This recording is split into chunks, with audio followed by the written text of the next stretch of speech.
Jaun Andreok, egunon, Donostiako alkate jauna, Giza eskubide, memoria eta lankidetzako sailburu ordea, Jose Antonio Ranz jauna, Giza eskubide biktima eta aniztasun zuzendari Andrea, herri ordezkariak eta gainontzeko gizarte ordezkariak, egunon baita ere etzetik eta streaminga jarraitzen ari zareten pertsona guztiei, ongi etorriak 6. eta azken foro sozialaren 2. egunera. Baina hasi baino lehen, Eneko Goiari, Donostiako alkateari emango diotitza, ongi etorria eman daigun. Mila esker, gurekin bat egotegatik eta nahi duzunean zurea da hitza. Eskerrik asko.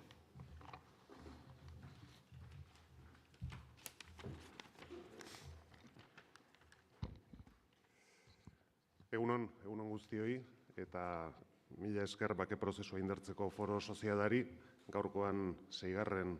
edizio honetan zuekin egoteko aukera baliatzeagatik. Eta bereziki eskerrik asko azkena delako. Eta ziklo baten ez dakit amaieran gauden, agian seguru aski beste baten irekieran, eta aukera ematen didazute, ongi etorri hau eginaz, batez ere egindako lana eskartzeko. 2016an zuen ibilbideari hasiera eman zeniotenetik, egindako ekarpenagatik, eskerrak emateko. Zuek aurkezten dezuten eta Durangon onartu zenuten azken txostenean azaltzen da, zein izan den zuen ibilbide hori eta zein ekarpen egin dio zuen bake prozesuari urte guzti hauetan, eta bertan ikusi dezakegu zalantzari gabe aurrera pauso nabarmenak eman direla. Eta aurrera pauso horietako batzuek behintzat zuen lanari esker izan da. Baina badira oraindik egin beharreko gauzak eta egin beharreko lanak biktimei dagokien esparruan, oraindik hor badugu zer egina, biktima guztiak aitortzeko, ezberdintasunik gabe. Baita ere, preso, ieslari eta deportatuen inguruan badago ere oraindik lana egiteko, presoen kasuan lortu da hurbiltzea, hori bai, baina eszepzioko legediak gainditzea ere pendiente daukagu, eta dan horrekin aurrera egiten jarraitu beharko dugu. Eta memoriaren lanketaren inguruan ere bai, erredatuen borroka hori saiesteko, eta memoria integratzaile bat egiten saiatzeko. Beraz, ekarpenaren gaitik mila esker, baina hemen zaudeten guztioi, esan behar dizuet, nik nire buruari ere bai, hau ez dela hemen bukatzen, lanean jarraitu beharra daukagu da, egiten dituzuten gomendio horiek errealitate bihurtzen. Eta lan hori gainera ez da inoiz amaituko. Beti egin beharreko lana izango da, baita etorkizunean ere. Azken finean, zuen txostenean esaten dezuten bezala, pakea ureztatu beharreko lorategi bat baita. Eta hori etengabe egin behar da, baita etorkizunean ere. Beraz, berriro ere mila esker zuen ekarpenagaitik, eta animatzen zaituztet, bakoitzak dagokigun lekutik, lorategi hori ureztatzen jarraitzera. Eskerrik asko.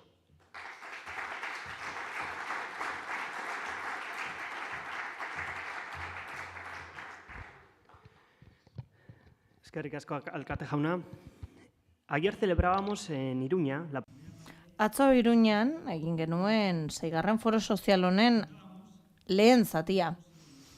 Eta esaten zenez, foro sozial iraunkorrak 7 urte hauetan asmatu egin du lan metodologian. Korapiloak identifikatu ditugu, nazioarteko esperientziez ikasi dugu, proposamen zentzuzkoak egin dira, adostasunak eta akordioak eraiki ahal izateko. Agus Hernan, Aniz Funosas eta Paul Riosen eskutik atzo jakin genuen nola eraikitzen diren akordioak. Eta nola proposamen zentzun hori esker, ezin ezkotza jotzen ziren korapiloak askatu ahal izan ziren. Gu begira da berriro ere. Ipar Irlanda edo Hego Afrika izan dira gure erreferente nagusienak, baina azkenen urteetan Kolonbiako gobernuaren eta FARC-EPren arteko bake prozesua aurrera joan ahala, Kolonbiako esperientzia izan dugu jarraibide. Prozesu horren lekuko asko izan ditugu gure artean, besteak beste Sergio Jaramillo edo Kolonbiako presidente ohia Ernesto Samper.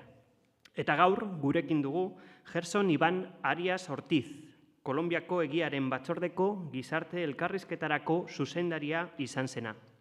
Berarekin, Kolonbiako adiskidetze prozesua ezagutzeko aukera izan dugu.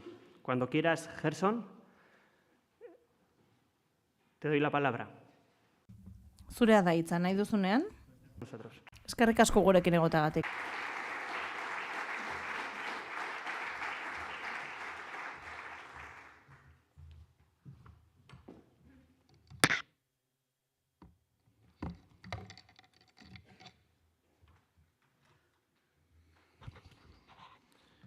Muy buenos días, muchas gracias nuevamente por esta invitación y Egunon, mila esker berriro ere gonbidapenagatik, hemen egoteko aukeragatik. Hore bat da, hemen egotea zuekin esperientzia bizitzen zuekin guztiekin. Eskerrik asko antolatzaileei. Eta eskerrik asko ere ni gonbidatza pentsatu zutenei. Foroaren azkeneko saio honetan egoteko aukera eman didalako. Eta nire hitzaldia irakurri nahiko nuke gaur, distrakzioak saihesteko, mezuak galez daitezen. Bereziki agurtu nahi ditut, biktima guztiak, funtsezko parte izan direlako prozesu honetan. Kolonbian, saiakera eta bide asko egin ondoren, beti itzuli gara oinarrizko ideia batera. Adiskidetzea helmuga bada. Liderakek esango lukeen bezala, adiskidetzak lagundu egiten du bide bat ematen, baina ez zara beti osorik iristen ara, osotasun batean.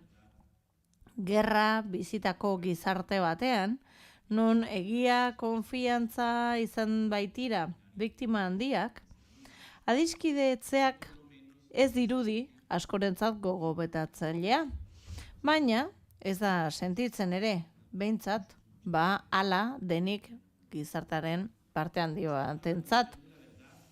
Egiaren batzordean, 2018ko azaroan hasi ginen, haren aginpidearekin, eta 2022 arte jarraitu genuen lanean, zeregin nagusi batekin, eta bazen ulertzea zer adostu zen FARC-ekin sinatutako behin betiko bake akordioan. Hala sortzen zen batzordea. Eta esaten zen, haren arabera, batzordeak lagunduko zuela egiturazko baldintza batzuk sortzen bizikidetzarako kolonbiarren artean, berriz ez errepikatzeko, adiskidetzeko eta bake egonkor eta iraunkor bat eraikitzeko. En efecto, el nombre legal de la comisión era... Izan ere, bere izena, batzordarena, zertxoa luzexagoa zen. Egia, bizikidetza eta ez errepikatzea lortzeko batzordea zen. Eta, hor, adiskidetzea gogoan izan behar genuen zerbait zen, baina beti ere ahaztu gabe bizikidetza. Aita jesuita bat, Francisco de Ru, bakegintzaren simbolo izan da, Kolonbian, baina horrek kutxo erligiotxo bat ematen zion, eta askok ez zuten horren berri izan nahi. Horregatik eta beste zenbait arrazoiengatik bazirudien adiskidetzea oso urrun geratzen zen zerbait zela.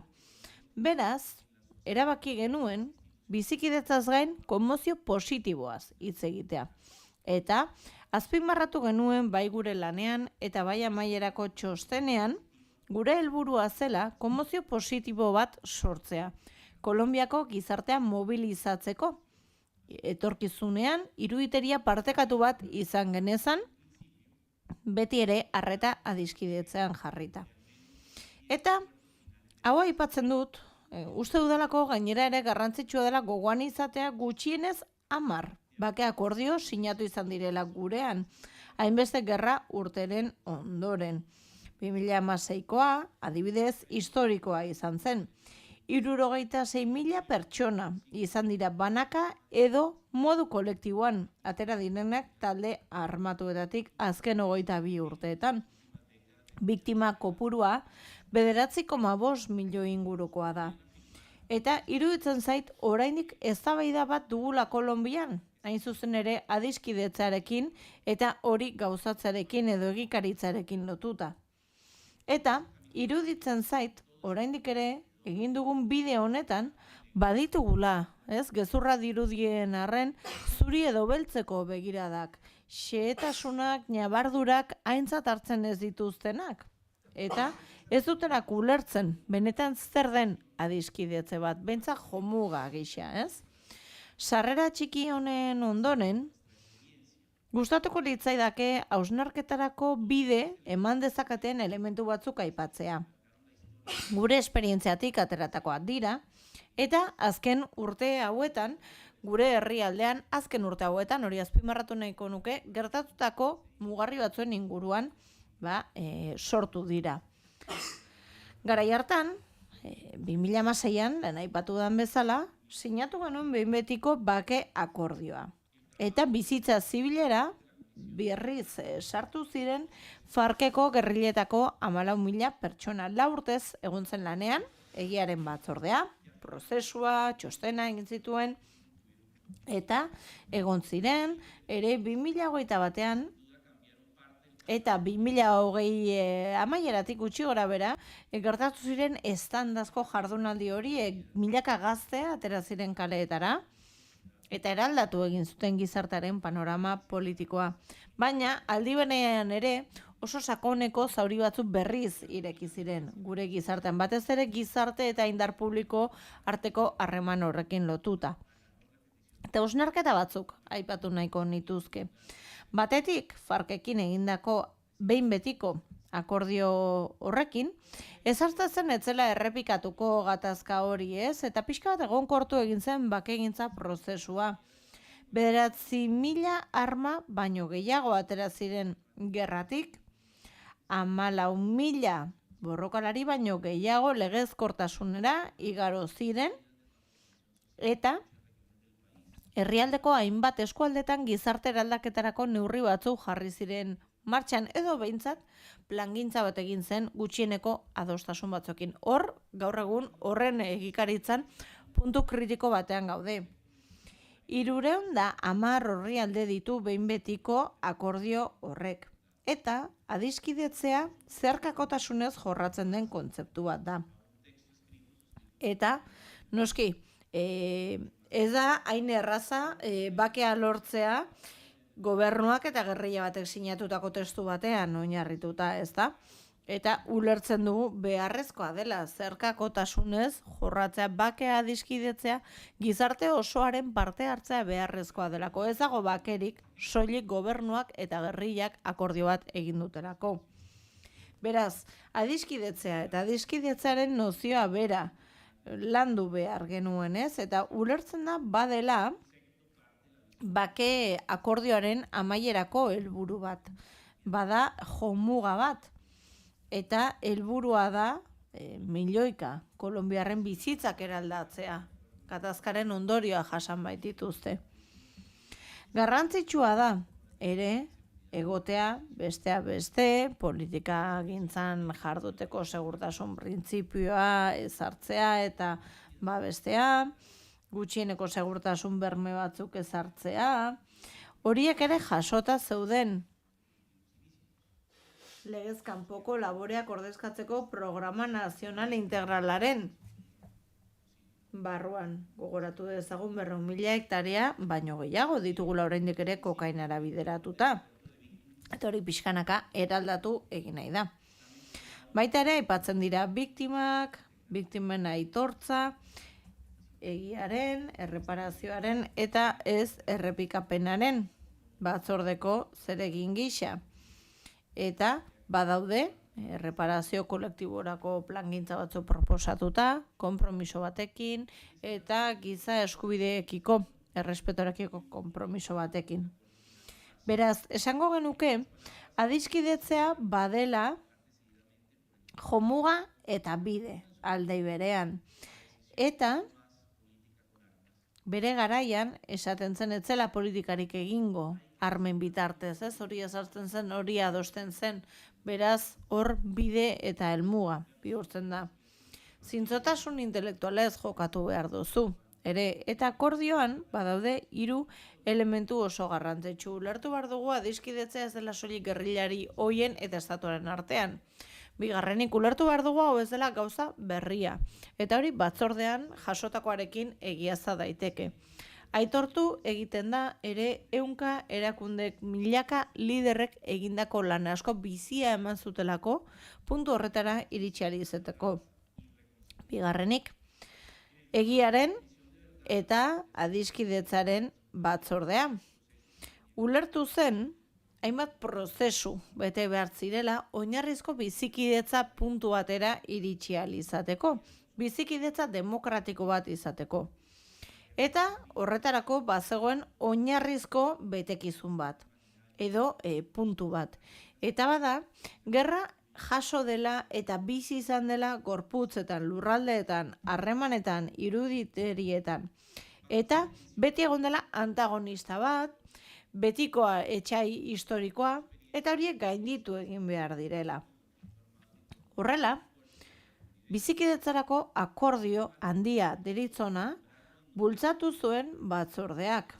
Izena emateko ordura arte izenik gabe zegoen hori. Pandemiaren erdian aritu ginen honekin.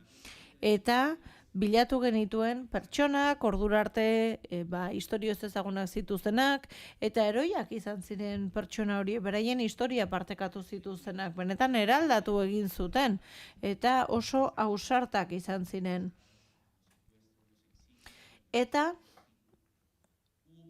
ikusi genuen nola egon ziren pertsonak, erakundeak eta instituzioak beti bizikidetzaren alde lanean aritu direnak balen artean, sarraskien artean, baiketen artean, erbesteen artean, era guztietako indarkerien artean.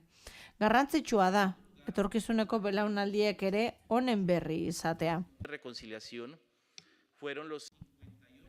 Bigarrenik ere, aipatzekoa da, egon zirela elkar aitortzarako 58 prozesu.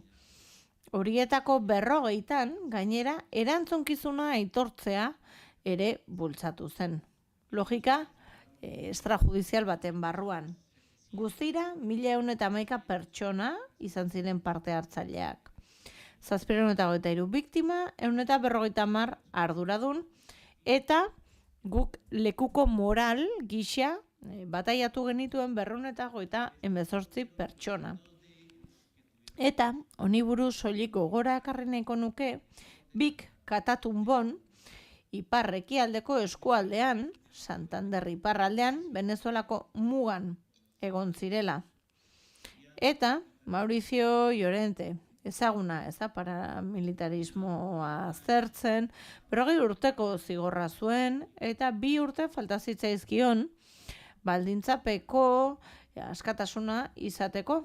Eta gaur egun esan du ezetz, esan du ezetz, prozesuari ezetz, esan dio. Eta 89an eskualde hartan egin ziren lehen sarraskietarako bidea eman zuen, ez? Eta hor batzordeak ikusi zuen nola bila zitzakeen bizikidetza paramilitarismoaren erakundeen artean. Eta egon ziren Kartagenan, adibidez, leku pribatu batean Katatunbotik oso urrun, biktimek ez zuten inoiz itsasore ezagutu, leku pribatu batean, adiskidetzaren hasi izan daitekeena, hasi zen eseri egin baitziren biktimak eta biktimen senideak eta ejertzituko kide izandako hori. Elkartu ziren, hitz egin zuten. Eta goratzen ditut Jessica eta Lorena, adibidez. Henryren emaztea gogoratzen dut ere, Jorge Camiloren alaba gogoratzen dut, nola han egon ziren eta zer aurpegi zituzten haiek, haien senideak erailak izan ziren, 89an. Eta hasieran, zalantza askorekin parte hartu zuten, uste zuten hau ez zela posible izango, baina sekulako eraldaketa bizi zuten, eta biztan dago, bizitzan beste etapa bati hasiera eman ahal izan ziotela, honi esker. Bigarren esperientzia bat izan genuen, eta koka biltzaileen 34 senideekin, egin zen prozesua urtebetetik gorakoa izan zen, eta bertan oso gertakari bortitza gertatu ziren, askori lepoa ebakita erailtzen zituzten, oso gordina izan zen. Eta biktimen senide batzuek, bizi iraun zuten batzuek, Farken arrazoiak entzun zituzen, beraien barkamen eskeak, eta hor, nik ere zortea dukin nuen, eta bertan egon ahal izan nintzen, eta ikusi nuen nola hor ere zerbait aldatu zen, nola adiskidetzerako azitxo bat ere zen. Benetan esperientzia bakana izan zen. Eta ikusi nuen, nola dimentsio sozial hori oso eraldatzailea zen. Eta hori ere egiaren batzordanen lanetako bat zen, adiskidetze hori lortzeko. Sortu ziren ere elkarri entzuteko eta ez errepikatzeko prozesu batzuk, elkarrizketa prozesu esaten genien, eta 2020-2021 bitartean 4 prozesu jarri genituen martxan, ez errepikapenerako eta gatazka ez iraunarazteko. Han, inoiz elkarren ondoan eseri ez ziren eragile asko eseri ziren mahai baten inguruan, eta oinarrizko printzipio batzuen inguruko adostasuna agertu zuten. Ulertu zuten beharrezkoa zela aitortzea, indarkeria hori gertatu zela, besteari aitortza bat egin behar zaiola, eta armak erabili beharrean politika erabili behar dela. Entzuteko espazioen metodologiarekin jarraituta, 2020 eta 2022 artean egiaren batzordeak 76 ekitaldi antolatu zituen entzuteko espazio. Zer helbururekin? Esperientzia askatasunez partekatu ahal izatea, emozioak, ikuspegiak azaldu ahal izatea eta entzutea. Eta horrela, sakondu ahal izan genuen adibidez sexu indarkeria jasandako emakumeen esperientzietan, ugalketa indarkeria jasandako emakumeen esperientzietan, LGBTIQ+ biztanleen esperientzietan, aurrak, nerabeak, adinekoak izandako indarkerien berri izan genuen, baita ere, kazetariak, guardia indigenak, herrialde etnikoak edo jatorrizkoak ere egon ziren, beraien esperientzien berri ematen, eta ikusten duzu nola biktima horien ikuspegia berez oso anitza zen, oso desberdina. Eta baita ere, adibidez eduki genituen alargunak, militarren edo polizien alargunak, harrituta ere zauden. Haiei, dei egin genienean, beti, zaudelako ohituta, kontuan hartuak izatera. Eta, prozesu bakoitza oso berezia izan zen. Eta puntu honetan, soilik gogora ekarri nahiko nuke, ulertzeko pixka zer nolako tamaina zuen honek, Batzordaren lanari esker 15.000 elkarrizketa egin ziren, banaka eta taldeka. Guztira, 23 herrialdetan erbesteratuta zauden Kolonbiarrekin ere hitz egin ahal izan genuen, eta guztira 30.000 pertsonari entzun genien. Hor, 28 egiaren etxe gelditu zitzaizkigun herrialde osoan zabalduta. Eta hemen entzute lan bat egin genuen sendatzeko. Eta hori izan zen beste irizpide bat adiskidetzerako helmugara iristeko.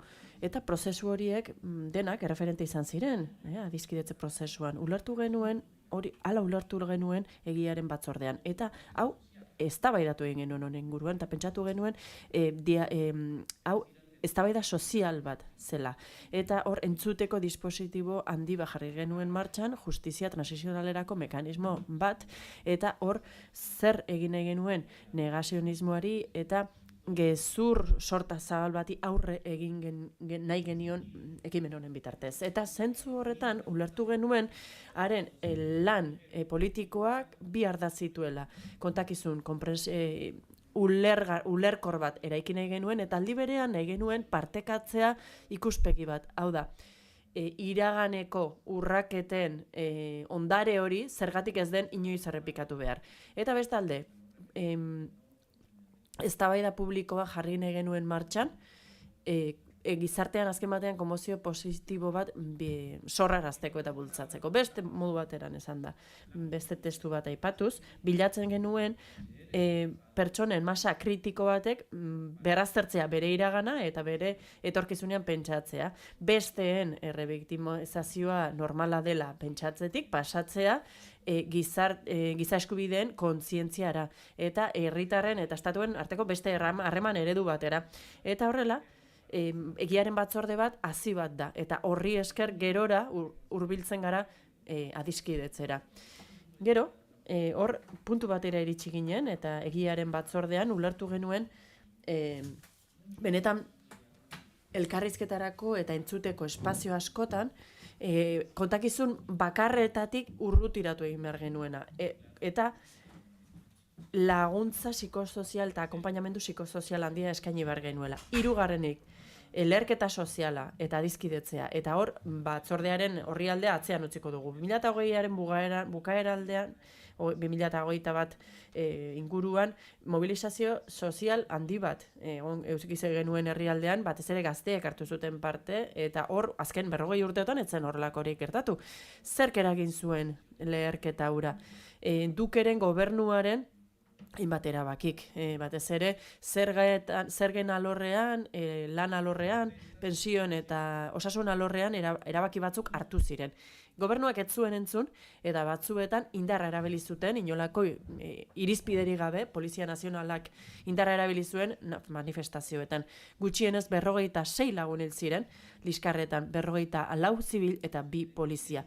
Eta horrelako egoeretan halako gauzak gertatzen dira, burua nahastu zigun honek, eta hau da estimazio bat, han gertatu zenaren inguruan, baina gero behar bada zifra konsolidatuagoak ere ikusi ahal izango ditugu. Kali hirian gertatu ziren, besteak beste, listekarra hauek, eta duela pare bat aste lehen topaketa bat egon zen, manifestazioetan egon ziren 9 polizia eta 14 manifestari elkartu zituzten. Eliza Katolikoko pastoreal sozialak bultzatu zuen ekimen hau, eta besteak beste, Estatu Batuetako erakunde batek ere bultzatu zuen ekimen hau. Zauriak oraindik irekita zeuden, baina han hainbat adierazpen entzun dituen, eta horiek erakusten digute adiskidetzerako bide baten aurrean egon gaitezkela. Zintzotasuna, bestearekiko entzutea respetatzea, mina respetatzea, zuzenean hitz egitea, inor epaitu gabe, konfiantzaz hitz egitea. Horrelako hitzak entzun genituen protagonisten ahotik, eta manifestarien eta polizien ahoetatik. Eta adiskidetzea, testuinguru horretan aukera bat da, baina landu egin behar da, kontu handiz, entzun egin behar da, asko hitz egin behar da, pazientziaz eta inolako estuasunik gabe. Elkarri egia eta aitortza eskainiz. Eta espero dut ez zaituzte dela gehiago aspertuko, baina bai oso serio hartu dut, hemen egoteko aukera eta eskertzen dizuet aukera hau, niretzat eta Kolonbiarentzat hau garrantzitsua da. Batez ere, hau azken historiako parte delako, eta honek erakusten digu zer nolako ikuspegiak ditugun, beste ikuspegi batzuk ere badaude. Nik Kolonbiako adiskidetze prozesuari buruzko erreflexioak partekatu nahi ditut, zuen ibilbidearekin ere ukiko ditu puntu partekatuak, eta nik hori asko balioesten dut. Gerra mingarria izan zen, milioika bizitza suntsitu ziren, hala esaten genuen batzordean, gizartearen parte batek beste leku batera begiratu zuen, eta alderdi politiko bat esterminatu zen. Hor aur asko desagertu ziren, milaka persona desagertu ziren, gizarteko sektore askok hala ere beste leku batera begiratu zuen. Eta hor adiskidetzeak aitortzatik pasatu behar du, ezin dugu beste leku batera begiratu, ezin dugu ukatu gertatutakoa, eta esan behar dugu hori ezin dugula inondik inora ere zalantzan jarri, gertatu zena gertatu zela, egia argitu behar da, eta modu argigarri batean barruan daramagun trauma horretaz hitz egin behar dugu, beste hitz batzuetan esata, adiskidetze hori egin behar da alde guztietako biktimen artean, eta gizarteak eta estatuek maila desberdinetan hartu behar dute parte. Ulermen maila desberdina dute, disposizio maila desberdina eta jarrera ere bai, hori oso ongi ulertu genuen guk gure batzordeko prozesu honetan. Eta Lederakek ere esaten zuen, adiskidetzea bere esaneri sakonenean esan nahi du gure harremana berreraiki dugula eta lortzen dugu elkarrekin lan egitea, elkar ulertzea, elkarrekin oinez aurrera segitzea. Eta horretarako ikusi behar dugu hori posible dela. Batzuetan ezin badugu hori ikusi ere, nahi izan arren.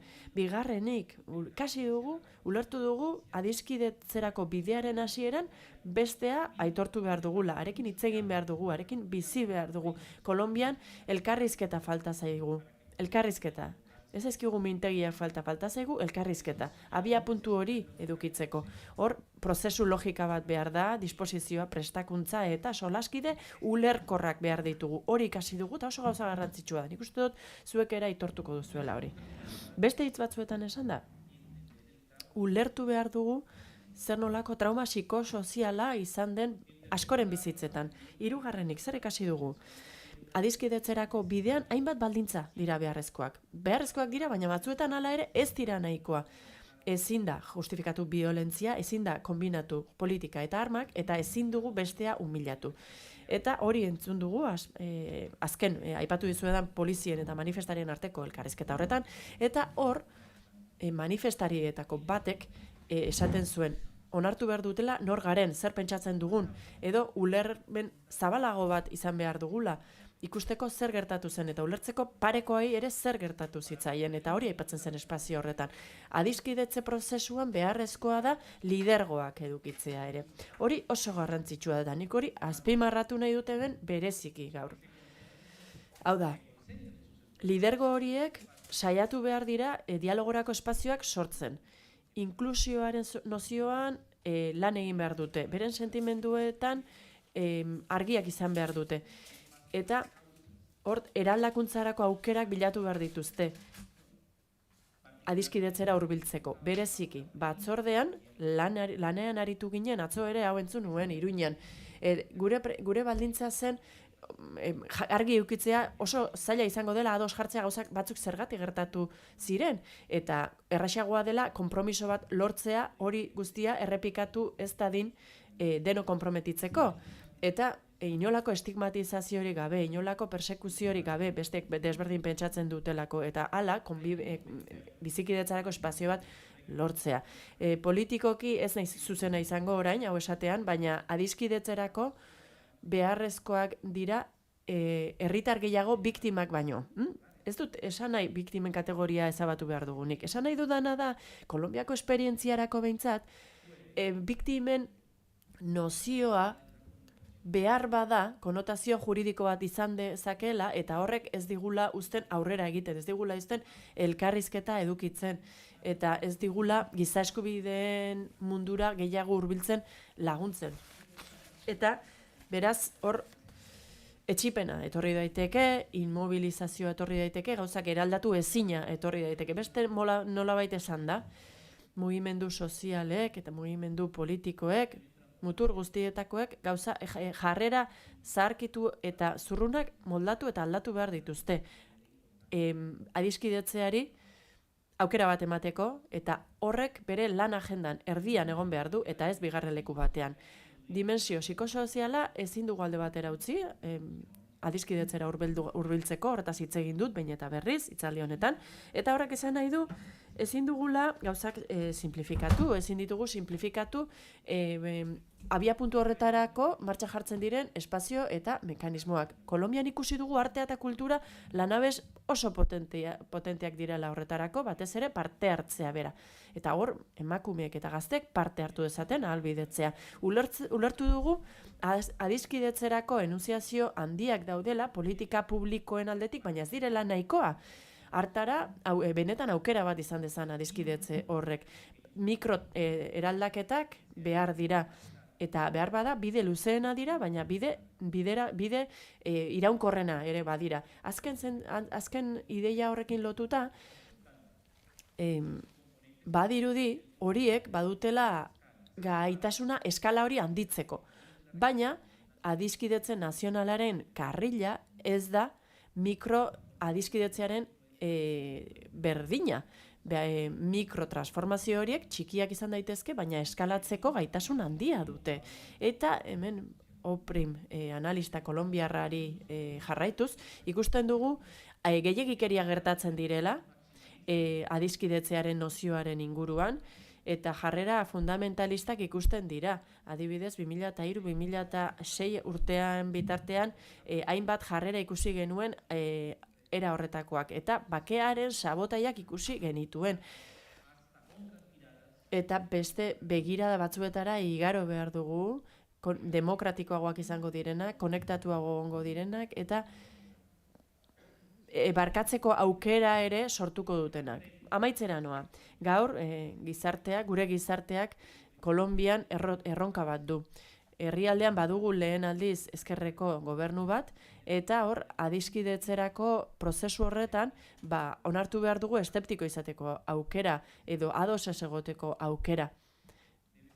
Eta hor demokraziak hori defendatu behar du, eta adiskidetzerako aukerak egon daitezen beharrezkoa da egirako, erreparaziorako, justiziarako aukera bat eskaintzea. Gobernuan dagoena ere. Hori oso mezu garrantzitsua da. Beraz, adiskidetzerako beharrezkoa da politika publikoetan gai hau txartatzea eta etengabe gai hori lantzea gizartetik, etengabe, behin eta berriz, eta hori da behar bada, azken hori da helburu nagusia. Bi adibide, azken amaierako behin betiko akordian dekretu bat atera zen, eta egiaren batzordeak ere, bere gomendioen artean, bakerako eta adiskidetzerako ministerio bat sortzeko proposamena egin zuten. Baina prozesu lokalek adierazten digute, adiskidetze prozesuek bere bidea jarraitzen dutela, kasu hauetan, kasu askotan hainbat urtez. Adiskidetzea, amaitzeko, helmuga bat da. Horretarako bihotza behar dugu, metodoa, prestakuntzare bai. Ez da borondate edo erabaki kontu bat bakarrik, baina batasun maila bat ere behar da.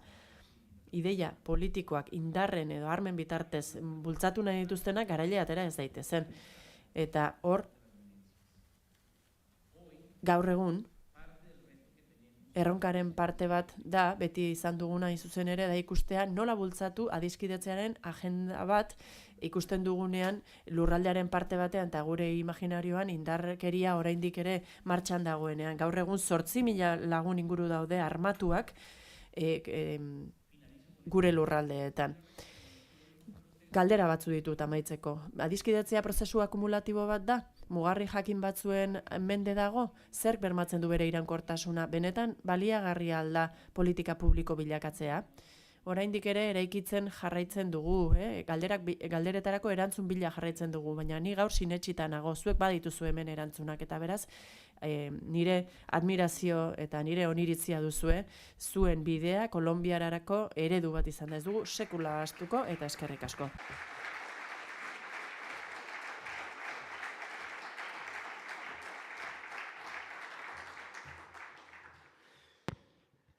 Muchas gracias, Gerson, de verdad que sí. Eskerrik asko, Gerson, eskerrik asko, benetan, azken gako hauek, eman dizkiguzunak, azken hausnarketa hauek benetan inspiratzaile izango dira guretzako. Atzo Iruñan gogora ekarri genuen, Foro Sozial Iraunkorra 2016ko urrian ezagutarazi zela, gizartean, hain zuzen ere, armagabetzeari buruzko 3. Foro Sozialaren ondoren, hasi zen hausnarketa prozesu baten ondoren. Eta orduz geroztik, Foro Sozial Iraunkorra modu individualan osatu dugun erakunde eta pertsonak koordinatu egin gara, kolektiboki, modu inklusibo eta horizontalean lan egiteko dinamizazio batean. 2013an, Lokarrik eta Bakebideak antolatutako lehen Foro Sozialaren ondoren identifikatutako 4 ardatzen inguruan. Eta 12 gomendioen inguruan. Lehen ardatza. Armagabetzeko eta desegiteko prozesu bat diseinatzea, garatzea eta amaitzea. 2. preso eta islarien integrazioa erraztea. 3. giza eskubideak sustatzea eta bermatzea. Eta 4. egia eta memoria zaintzea, iraganari zintzotasunez aurre egiteko eta etorkizuneko bizikidetzarako bidezko oinarri batzuk ezartzeko. Azken 6 foro hau balantze egiteko da, eta ardatz horietako bakoitzerako bakoitzerako egitura propio bat izan zuen, batzorde egonkor bat ere sortu zen. Eta 4 ardatzen inguruan lan egin du, horrien inguruan bultzatu dugu ekimen bakoitza. Más importante, dar la palabra a Txetx Etxeberri. Txetx Etxeberriri emango diot orain hitza, bake artisau bat izan da, eta benetan oso persona garrantzitsua izan da prozesu horretan. Duela gutxi, adierazi diote 7 urteren ondoren berriz ere epaile baten aurrera joan beharko duela. Egin zuelako estatuek egin ezin zutena. Beraz, txalo bero bat eskatzen dut berarentzako.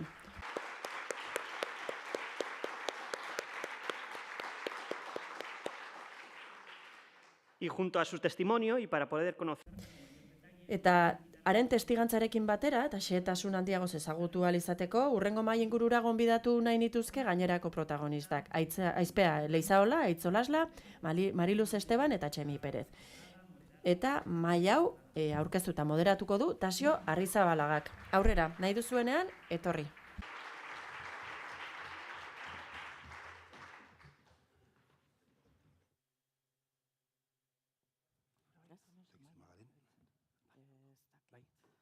Entzuten da? Hasi aurretik nahiko nuke ohar bat eman, Txetxek bere hitzartzea frantsesez egingo du.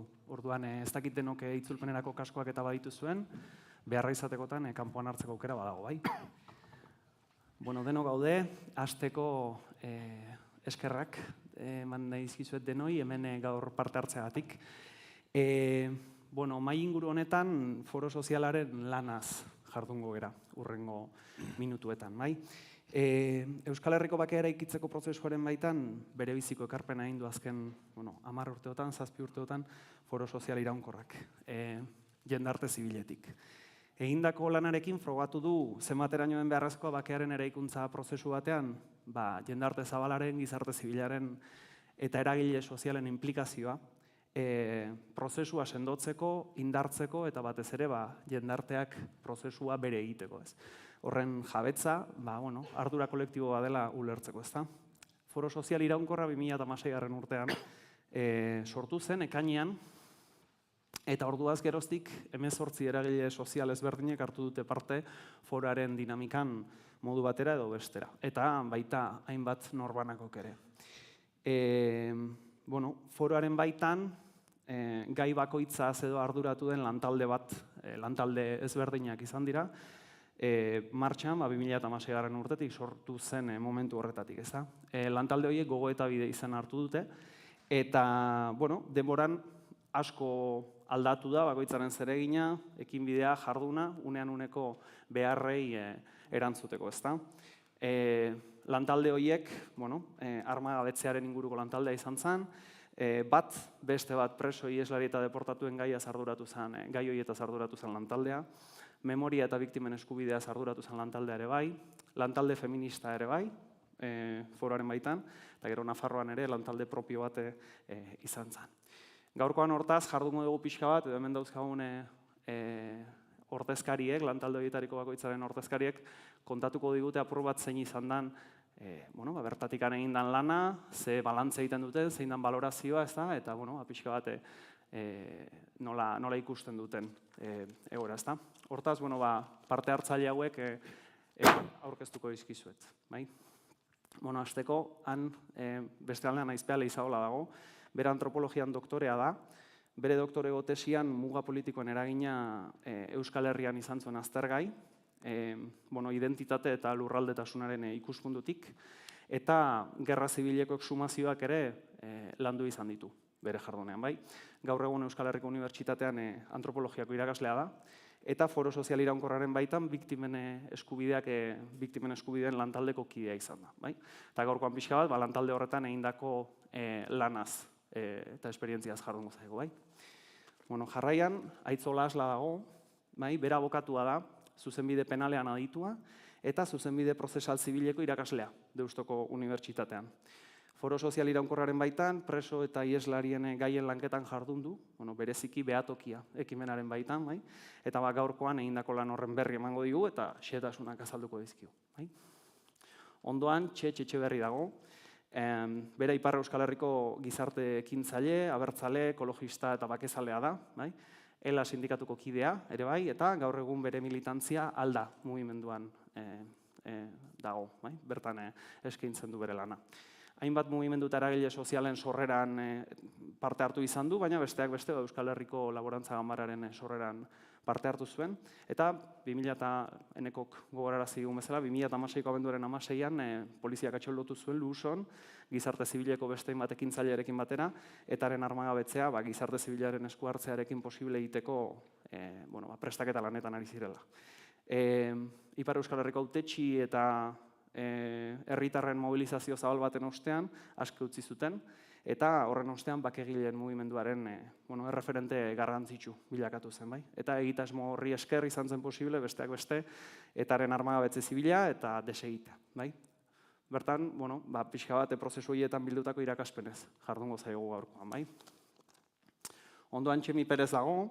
Txemi Perez Nafarroako Foro Sozial Iraunkorreko kidea da.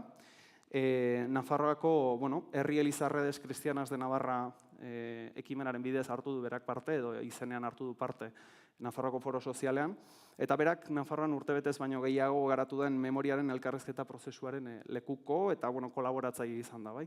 Memoriaren elkarrezketa, dialogos de memorias izena hartu du prozesu horrek. Eta, bera pixka bat memoriaren lanketa horretan, alor horretan bildutako esperientziaz jardungo zaigu gaurkoan. Eta hemen nire ondoan, Mariluz Esteban daukat, bai? Bera gizarte antropologian doktore da, eta antropologia feministan, medikuntzako antropologian, eta gorputzaren eta emozioen antropologian aditua, bai? Aktivista feminista ere bada, eta gaur egun gizarte antropologiako irakaslea da Euskal Herriko Unibertsitatean, bai? Foro Sozial Iraunkorreko lantalde feministako kide izan da, eta lantalde horretatik egindako lanaren eta justizia feministaren inguruan lantaldetik egindako hausnarketa partekatuko dugu gaurkoan Mariluzek, bai? Orduan pixka bat bakoitzari hitza emango dizuet orain, bai? Txandaka. Eta eskatuko dizuet Foro Sozial Iraunkorraren baitan, zuek izan dezuen parte hartze horren, lantalde horrek izandako jardunaren ibilbidea, lana, eta pixka bat egindako lan horren fruituak eta lorpenak edo zein izan dian azaltzea, ezta? Hortaz, Aizpea, zer horri hasiko zea? Eskerrik asko Tasio, entzuten da? Bai, ez? Azken egun hauetan asko errepikatzen ari da Foro Soziala gai izan dela lan kultura berezko bat landu eta sortzeko, atzoko Iruñako saioan ere behin baino gehiagotan aipatu zan hori, eta orain Tasiok egin berri duen aurkezpen horretan, gogorarazi nahi nuke, memoria eta biktimak gogo eta bidea izeneko lantaldea nola sortu zen. Lantaldearen izenean 3 hitz daude, lehenengo biak ezagunak dira, denak ezagutzen ditugu, baina gogo eta bidearen kontzeptua nola baitere terminologiaren inguruko hausnarketa baten ondorioz etorri zen, izen berriak edo terminologia berri bat sortzearen beharra mahai gainean jarri zen heinean. Esan bezala lantalde horretan, gogo eta bide izendatutako lantalde horretan, 2 gai ardatz izan ziren, memoria eta biktimak, eta nik bereziki biktimen alorrari helduko diot. Aipatzekoa delako, 2016an Foro Soziala egonkor bihurtu zenetik, eukidegun dinamika horretan, hilabetean behineko gutxieneko, hilabetean behineko maiztasuneko bilerak izan ditugu, agendak markatuta, eta oso talde, ez dakit, anitza eta askotarikoa, aldatzen joan dana izan gara, ez? Eragileak eta norbanakoak, beste lantaldeetatik etorritako kideak ere, genero lantaldetik etorritakoak tartean, bai? Hasieratik foroa egonkor bihurtu zenetik, zentrala iruditu zitzaigun gomendioen baitan ere jasota zegoelako, biktimek berezko leku bat eduki behartzutela bake prozesu bat eraiki nahi baldin bagenuen. Eta violentzia zikloak eragindakoak diren heinean, elementu zentralak izan dira, eta dira oraindikan ere biktimak, ez? Eta biktimak aipatzen ditugunean, gogoan eduki behar duguna da, askotariko pertsonez ari garela, ez? Izaera, ideologia, zirkunstantzia, eta zirkunstantzia esaten dudanean da nork eragindako violentziaren biktima diren, errekonozimendu eta aitortzari dagokionez, izan duten edo ez, instituzionala edo eta soziala izan duten, belaunaldi desberdinetakoak, gizon emakumezkoak edo halakoen artean identifikatzen ez direnak, eta bizipenei dagozkienekoak, ez? Hortaz oso gizartearen nolabait gizartearen baitan biktima kategoriapean kokatzen ditugun pertsonak edo norbanakoak askotarikoak direla ukaezina da. Lanean hasi ginenean konstatazio batetik abiatu ginen hortaz, bai, guztiak hartu behar genitula kontutan eta aintzat hartu behar genitula, ez? Eta hau 2016an ez gizarte mailan ez eta instituzioen aldetik ere etzan bat ere realitate bat, oso banaketa argia zegoen oraindikan ere eta planteamendu eta trataera oso berezituak legearen ikuspegiari dagokionez, gizartearen harrera edo nolabait aitortzari dagokionez, segun eta violentziaren jatorria zein izan zen, ez? Eta baita ere oso tipifikatuta zegoen zertzen nolabait ere biktima bat, ez? Segun eta zer motatako violentzia jasantzuen, ez? Hor giza eskubideen urraketak aipatzen, foroak hartu zuen giza eskubideen urraketen irizpidea aintzat, baina baita ere ikusi genuen ere haratago joan beharra ere bazegoela, ez? Azken batean guzti hauek, pertsona guzti hauek partekatu zuten mina eta sufrimendua, eta guztiek zeukaten foroaren ikuspegitik egia, justizia eta erreparaziorako eskubidea, ez? Eta horretan, langintza horretan edo lanketa horretan jarri ginen gogo eta bide horretan murgilduta ibili ginenak. Foroak izan dituen bestelako lantaldetan bezala, funtsezkoak izan ziren guretzako nazioarteko estandarra eta terminologia kudeatzea, barneratzea eta gizarteratzea, neurri handi batean, eta hori guztia zoru komun bat eraiki bidean, ez? Eta hor, atzo ere aipatzen zen, ze puntutarainoko garrantzia zeukan norbere posizioetatik, posizioaren erosotasunetik, izan erosotasun, konfort egoera bat, edo nolabait ere gogorra zen erosotasun bat, gogorra izanagatik ere espazio ezagun bat zenean eroso bezala bizitzen zena, edo pentsa zitekeena, hortik atera beharra, ez? Eta horrek zabaltasun eskaera bat, edo zabaltasun behar bat jarri zuen mahai gainean, ez? Elkarri entzuteko beharra, baina baita ere elkarrekin jarduteko beharra. Eta hor, pixka bat aipatuta zeintzuk izan ziren nolabait ere gure printzipio nagusiak edo, nik aipatu nahi nituzke gure gogoeta bideak edo lanildoak biktimen esparruan landu dituen lau atal. Lehenik eta behin sufrimenduaren mapa integrala izena jarri genion ekimena, eta hau Gernikan 2017ko apirilean sortu genuen ekimen bat izan zen, ordurako antolatu genuen hitzorduak izendapenaren pean halako ekitaldi bat, Gernikako bonbardaketaren urteurrenarekin bat egiten zuela aprobetxatuz, edo hori agenda hori baliatuz, eta lehen aldiz, nolabait ere, lehen aldiz esango nuke, gonbidatu genituen publikoki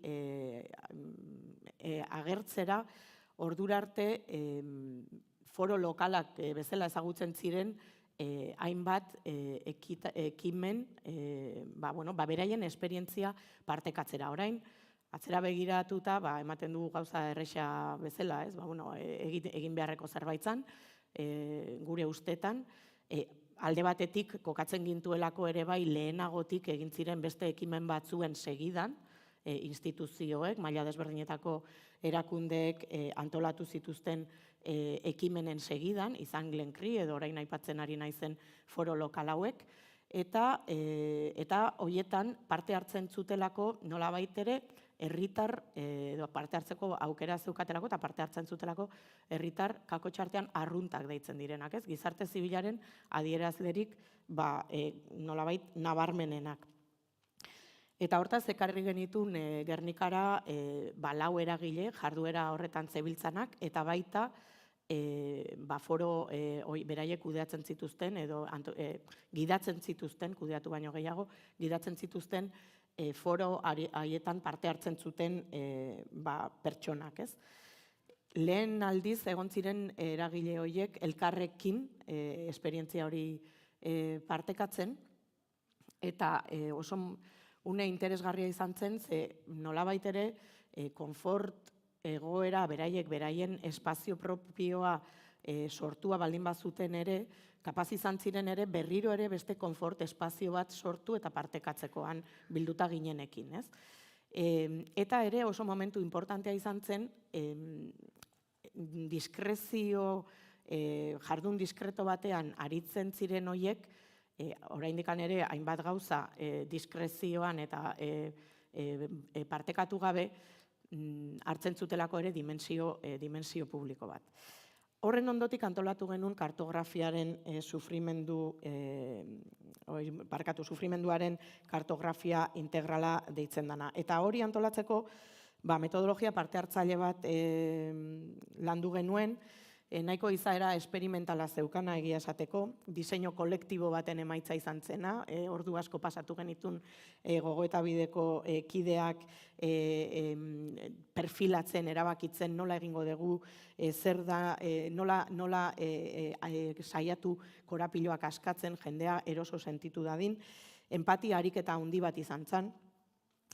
Eta hortaz, ordura arte indarkeria eta indarkeriaren ondoriotzat identifikatuta zeuden min eta sufrimenduetatik haratago joan beharra gidatuta ere jardun ginen, ez? Esan genuen, bueno, argi dago giza eskubideen urraketak direla hor abia puntua, baina badira ere beste hainbat min eta sufrimendu gizartean daudenak, eta zeinetaz ez dan hitz egiten. Eta horietaz ere hitz egin beharra dago, edo behintzat ikusi arazi beharra dago. Ez naiz hasiko esplikatzen metodologia, baina talde desberdinetan banatu ginen, hausaz, ez genekin lehenagotikan ere zeintzuk etorriko ziren, esan nahi dut bai, jendeak izena ematen zuen, baina izena eman zutenak bertaratuko ziren edo ez, edo zer, hori egunean bertan deskurritzen genuen, foro guztietan bezala, eta nik aipatu beharra daukat, niri nolabait dinamizatzea tokatu zitzaidan taldean, partaideen artean tokatu zen pertsona bat, esan zuena, etako kidea zala, eta beste haren ondoan edo bi pertsona haratago zegoen beste batek aipatu zuen ertzaintzako mando intermedio, edo halako etzan ertzain raso bat, ez? Eta beste gainontzeko guztia, bakoitzak kontatu zuen nondik zetorren, eta halako gertatu zen elkarrizketa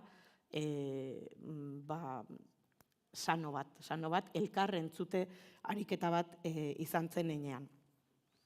Bigarren lan ardatz importantea edo esango nuke hitzorduak Nafarroan izan zuen garapena izan zen, igual hori Txemik aipatuko du zehazkiago, eta simbolikoki eta praktikan hitzordu horiek Nafarroako parlamentuan kokatu ziren, eta horrek eman zion ere bai gure lanari bisibilidade handi bat.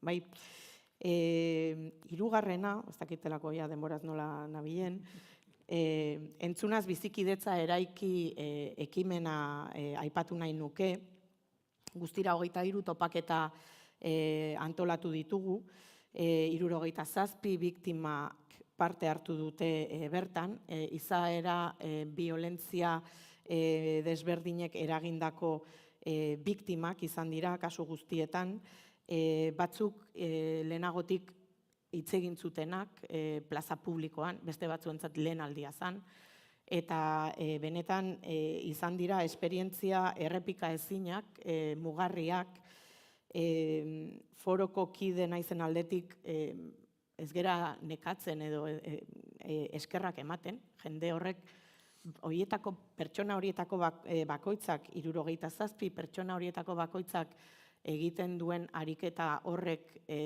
nolabait ere maila kolektiboan erakusten duen ausardiaz, ez bere konfort esparru horretatik ateratzeko egiten duen alegin horretaz eta parean dagoen beste pertsonan ordura arte akaso edo orain dela hilabete edo garai hartan urte batzuk arte guztiz kontrario, arerio edo beste espaloian egongo litzateken norbanako horrekin jarduteko eta hitz egiteko eta entzuteko.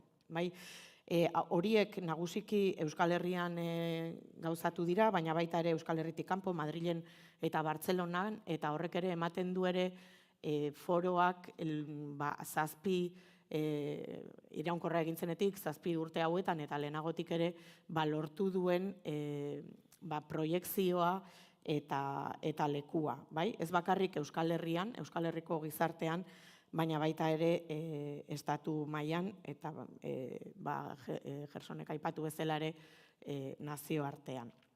Eta azkena, aipatu nahiko nukena da, ustekabean topo izenez bataiatu genuena, eta hor aplikatu genuen zuzenean foroak ardatz izan duen printzipioetako dela nazioarteko esperientzietatik ikasi, alegia guk gauza berriak asmatu nahi izan ditugu, baina kontziente gera ere beste hainbat esperientzia daudela, ibilbide luzeagoa daukatenak, arrakasta eta porrotekin, eta horien guztietatik ikastea importantea dela. Eta hortaz, horietako 3 jarduera edo 3 ekimen antolatu ditugu nazioarteko esperientzietan biktima desberdinen izaera edo nolabait ere bando horrelako logikaz edo horrelako terminologiaz hitz egiten zelako eta oraindik ere hainbatetan hitz egiten delako bake prozesuen testu inguruetan, ez? Horiek gainditzeko lanketa egin zuten pertsonak gonbidatu genituen. Horietako batzuk gertatu ziren gainera pandemia betean, eta aipatu beharra daukat ere pandemiak ezarri zituen muga guztiekin jarraitu genuela ere lanean. Eta beste 3, Euskal Herriko eragile desberdinen arteko topaketak. Horrez gain, foroko hainbat kidek eta gogoeta bideko zenbaitzuk ere parte hartu dute biktimen omenaldietan, biktima desberdinei egindako omenaldietan, eta horiek ere izan dira berriro ere elkarrenganako konfiantza eraikitzeko une importanteak, eta nik usten dut hemen utziko dudala. Primeran, eskerrik asko, Aizpea. Aitzol.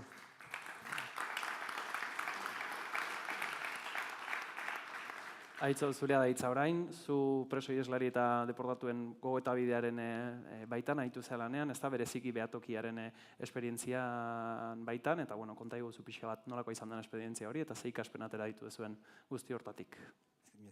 Lehenko da bizkerrik asko zuen aurrean hitz egiteko aukera ematea, entzako gode bat da, eta eskerrik asko eragile guztiei, izazkenean hau lan oso garrantzitsua izan da, nahiz eta alkateak esan duen bezala gauzak egin barriko dira, baina ez dut horrekin asko ikasiko dugula. Nik neotzpen ardea egingo dut, hola erabaki dut, azkenean ulertzea da garrantzitzu, ez da? Decía que voy a llevar a cabo mi presentación. Gaztelaniaz, egingo dut aurkezpena. En 4 puntos, intentar restablecer la labor. Saiatuko naiz, 4 puntutan, pixka bat azaltzen zer lan egin den arlo honetan foro sozialetik, ezta? Eta batez ere presoen, ieslarien eskubidei dagokienez. Aurrera pausoak eman dira, esango nuke handiak izan direla, gainera aurrera pauso horiek, eta baditugu batetik datu objektibo batzuk, ezta? Aipatu nahiko nituzkenak. Eta egon zen barne eztabaida bat, ez? Barne eztabaida bat, bergizarteratzeko neurriak proposatu zirenean, ez da?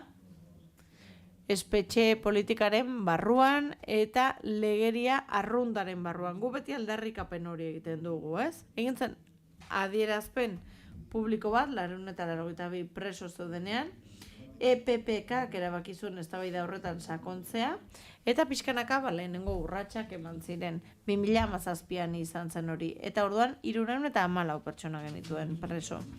2018an mugarri bat egon zen, eseinatu berria zen Pedro Sánchez PSOEko presidenteak, adierazpen hura egin zuen, aldatzeko edo bentsat aurrera pausoak emateko espetxe politikan. Nahiko eragozpen jartzen bai zitzaion, graduetan eta presoen eskubidetan aurrera pausoak emateari zegokionez. Orduan 289 preso zeuden. Horietatik 249 Euskal Herritik kanpo zeuden, ez zeuden ez Nafarroan, ez autonomia erkidegoko espetxoetan. Hau da, 2 herenetik gora, 600 kilometrotik gora zeuden gainera. 2018an, Eta 12 pertsona zeuden deportatuta, eta Frantzian 22 hurbilketa egon ziren, 9 Espainian. Beraz, ritmoa etzen egokia, egoera etzen egokia. 16 hurbilketa proposatu ziren eta 5 Frantzian. Ondoren, 2019an, 2020an, pandemiarekin, egon ziren zailtasun guztiekin, presoen bisitentzat ere izan zen oso garai gogorra, guztientzat, beraientzat eta senidentzat ere, oso garai gogorra izan zen dena geldituta geratu zelako. Ez dut aitzakia gisa aipatzen, baina geldialdi handi bat gertatu zen. Une horretan, presoen ehuneko 13 bazegoen 200 kilometrotik behera, ehuneko 23 laurenetik gora, eta gainerakoak zeuden 600 kilometrotik gorako distantzietan. Eta ez genuen lortu behar adinako azkartasunez esango nuke, nahi genituen aurrera pausoak ematea. 2021an, 82 EAEko eta Nafarroako 82 preso, periferietako espetxetan zuen 81 gainerakoak Frantzian. 184 ziren guztira, eta 2022an 148 EAEn, 14 periferikoetan eta 12 Frantzian. 214 ziren guztira, gutxi gora bera. Eta 2023ko datuei dagokienez, baditugu soilik behatokiako azkeneko datuak. 172 presotik 150 daude EAEn eta Nafarroan, 10 periferikoetan eta 12 Frantzian. Eta 20 errefuxiatu ieslari ero deportatu. 5 horietatik 5 deportatuak dira zehazki, eta uste dugu hori oraindik egiteko dugula, hori pendiente dugula.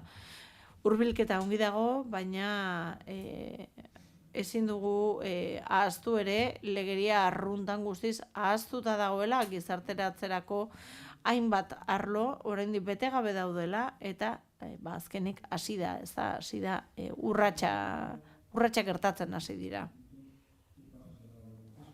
Zer nolako urratxe eman dira prozesu honetan? Horrez gain, espetxeen auzia beti ulertu izan da askatu beharreko 3 korapilo horietako bat: biktimen aitortza, dago batetik indarkeria mota guztiena, eta esan dut errepikatuko nuela, legeria arrunta aplikatzea, kausa horiengatik preso den pertsonei, eta 3.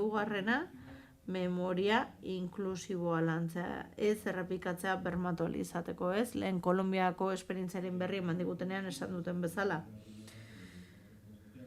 2017an, foro sozialaren 4. arlo horrekin hasi ginen hitz egiten, ez da, batez ere horretan jarri zen arreta, eta hitz egin genuen espetxeen egoerez, baina baita ere preso zeuden egoerez hitz egiteaz gain hitz egin genuen ieslarien, errefuxiatuen, deportatuen egoerez.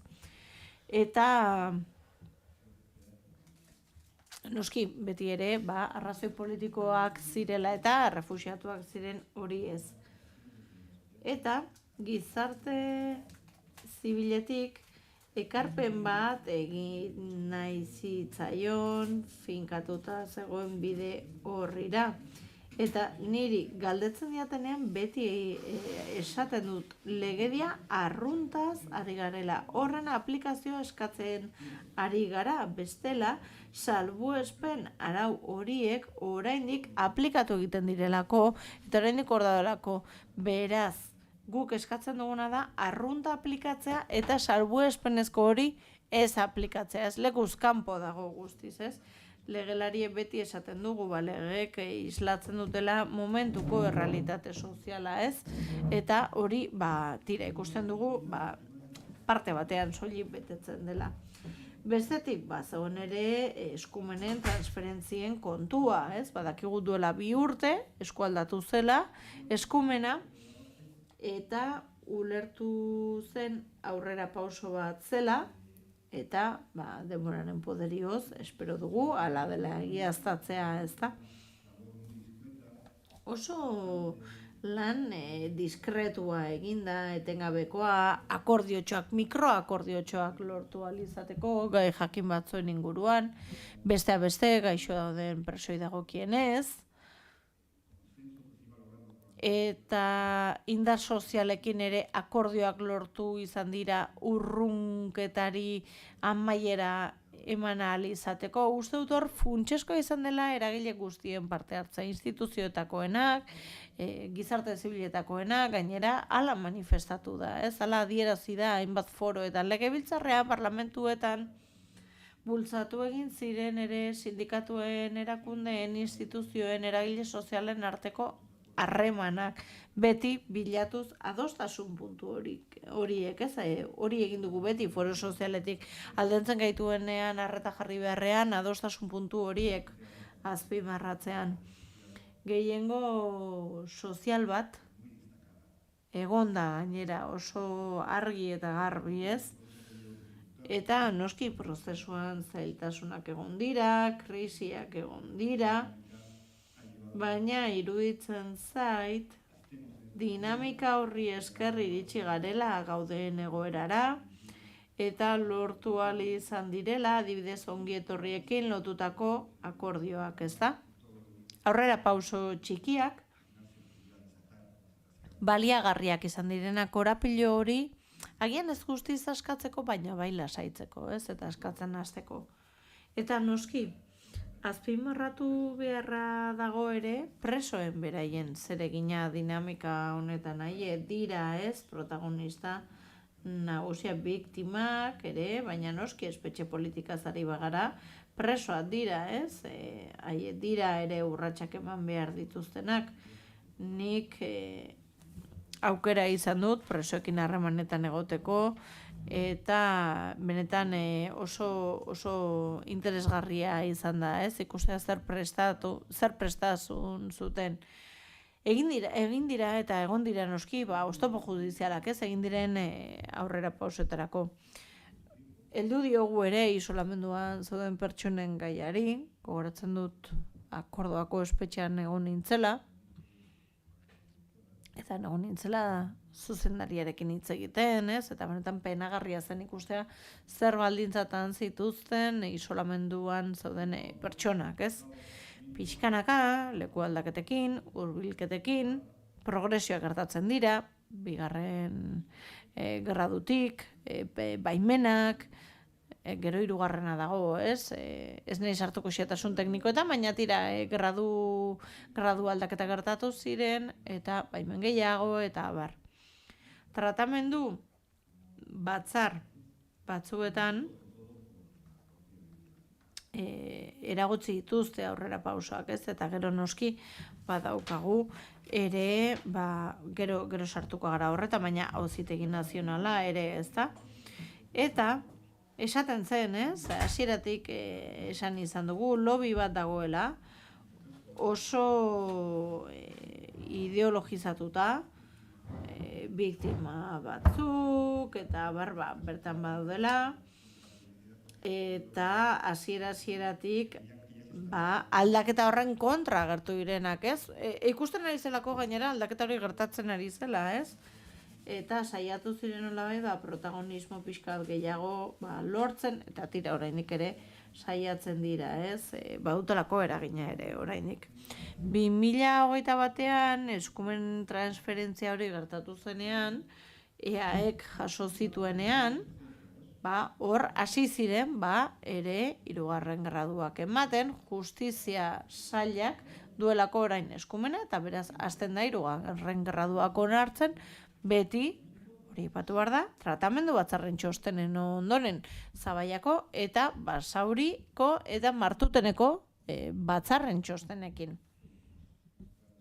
Eta oztopo nagusienak, adibidez, Auzitegi Nazionalean, helegite guztiak jasotzen dituzten aretoan, Auzitegi Nazionalean noski baudeen bat osagai, eta badago nolabaiteko endogamia bat, azkenean hainbat departamentu edo arlo egon arren, azkenean denek erabaki guztiak hartzen dituzena berdina dira, eta erabaki zuten helegiteak aurkeztea ematen ziren 3. gradu guztientzat, eta baimenak ukatuko zituztela, urrats hori hartu zuten.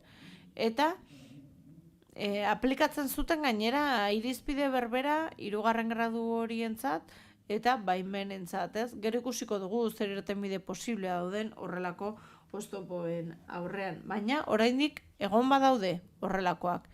Eta beti adibide berbera aipatzen dut, baina aipatu beharra dago.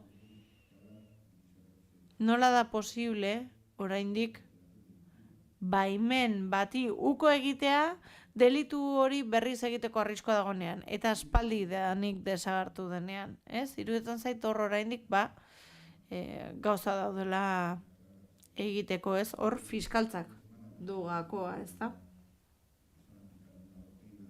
Eta Auzitegi Gorenaren doktrina bat aplikatzen ari dira, ez soilik preso hauentzat, preso arruntentzat ere aplikatzen zena, baina esaten dute doktrina hori aplikatzen dela eta haren arabera helegitearekin bakarrik desagertu egiten dela 3. gradua. Hau da, bilatzen ari dira nola eragotzi egiten ari diren aurrera pauso horiek. Hau da, preso horiek ez lortzeko 3. gradu bat. Eta hitz batzuk besterik ez behatokiari buruz. Hain zuzen ere, horixe zelako behatokiaren helburua. Datu bilketa bat egitea, txosten juridikoak, profesionalen txostenak, Espainiakoak eta kanpokoak, saiatzeko errealitate hori islatzen. Zer gertatzen ari zen islatzeko egoera ikusita, Auzitegi Nazionalak esaten zuena entzunda, eta Madrilen hitzaldiak egin genituen, arrakasta handiarekin, Andaluziako parlamentoan egon ginen, Kordobako espetxean, eta gauza asko egin ditugu, eta behatokia soilik idazten zen horrela, behatokia ere, Espainiako estatu osoari helarazi nahi geniolako, gure ikuspegi gainera, juridiko eta tekniko batetik. Eta guztira, egin dugun lanarekin, monografikoekin, txostenekin, lan handia egin dugu, gure errealitate horren berri emateko datuetan oinarrituta.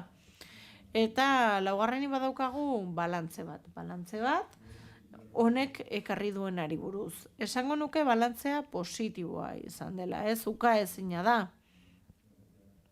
Eta esanguratsua ere,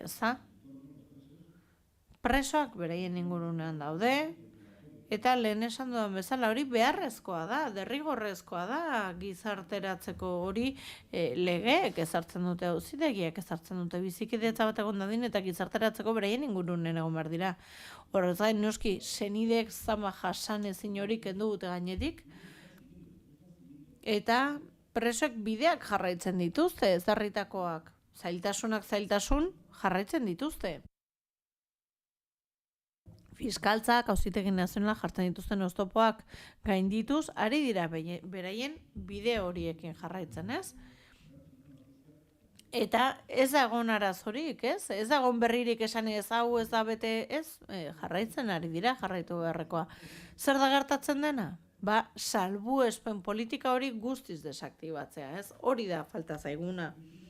Noski, biktimen mina errespetatzea, baimenak, eskuratzeko betetzea, bete behar diren baldintzak, hau da, presoak jarraitzea, politika arrunt baten jarraitzen dena, eta beraien jarrera proaktiboa baldin bada, edo zein preso bezala, eman beharreko urratsak eman ahal izatea, ez da, jarrera proaktiboa duenak eta birgizarteratu nahi duenak, noski, aukerak izan behar ditu, ez? Hori, bideratzeko beti legeria arruntaren barruan. Hori da, egiteko duguna, hori da falta zaiguna. Baina oraindik erakunde batzu baude iraganeari helduta, eta zer lortuko dute? Prozesua moteltzea, besterik ez.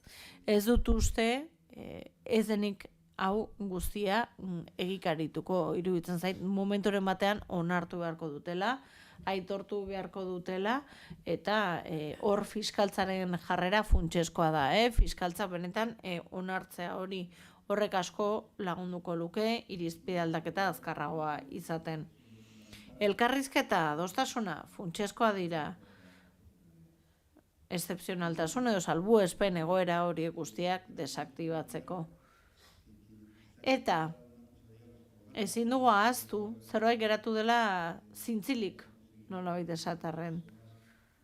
Eta bada, ieslariena eta deportatuena hori oraindik landu behar dugu. Bada, oraindik pendiente dugun gai horietako bat, ez? Alkateak ere aipatu du, eta badakigu hori oraindik hor dagoela eta landu behar dugula. Eskerrik asko.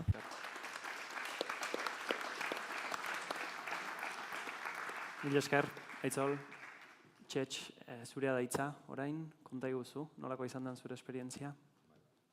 Mil esker, ordean komita honengatik eta barkatu beraz neitzartzea ez dute eskolaz eginen, baizik eta frantzesez.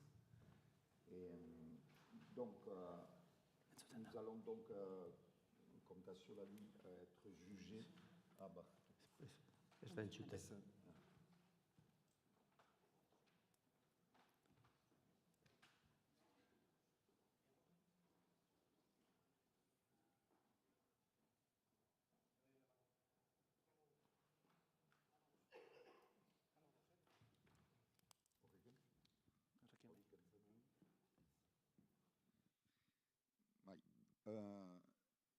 Beraz, mil esker gomita honengatik eta ene hitzartzea ez dute eskolaz eginen, baizik eta frantzesez. Nous allons donc être jugés, comme cela a été dit, avec Béatrice Moll-Arran. Fiskaltza Nazional Antiterroristak, une jakin batean, Beatriz Moll-Arran eta ni neu epaituak izatea eskatu zuen, luso operazioan. Eta segurasko epaiketa aurten bertan gertatuko da. 3 pertsonek presentzia garrantzi handia izan zuten, ez daude gaur hemen, Michel Berguñon, Michel Beroko Irigoin eta Michel Tubiana dira. Eta omenaldi bat egin nahi nieke hemendik. Nous nous sommes impliqués ensemble d'une manière très particulière.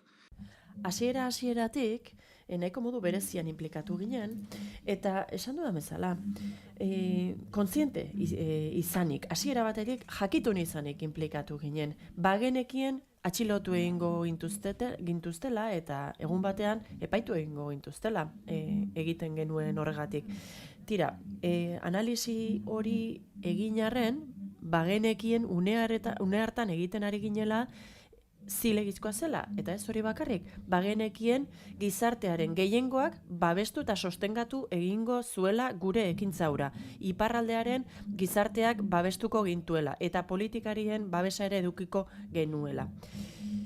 Guk ikusten genituen erreakzio batzuk ez ziren balekoak, ez ziren onargarriak. Ikusten genuen militanteak atxilotzen zirela, hau da, inventarioa egingo zuten militanteak, Arsenalaren prezintatze lana egingo zuten militanteak, jarrera hori, haiek atxilotzeko jarrera hori iparraldetik ikusita ezen onargarria. Eta gainera oso jarrera arriskutsua iruditzen zitzaigun.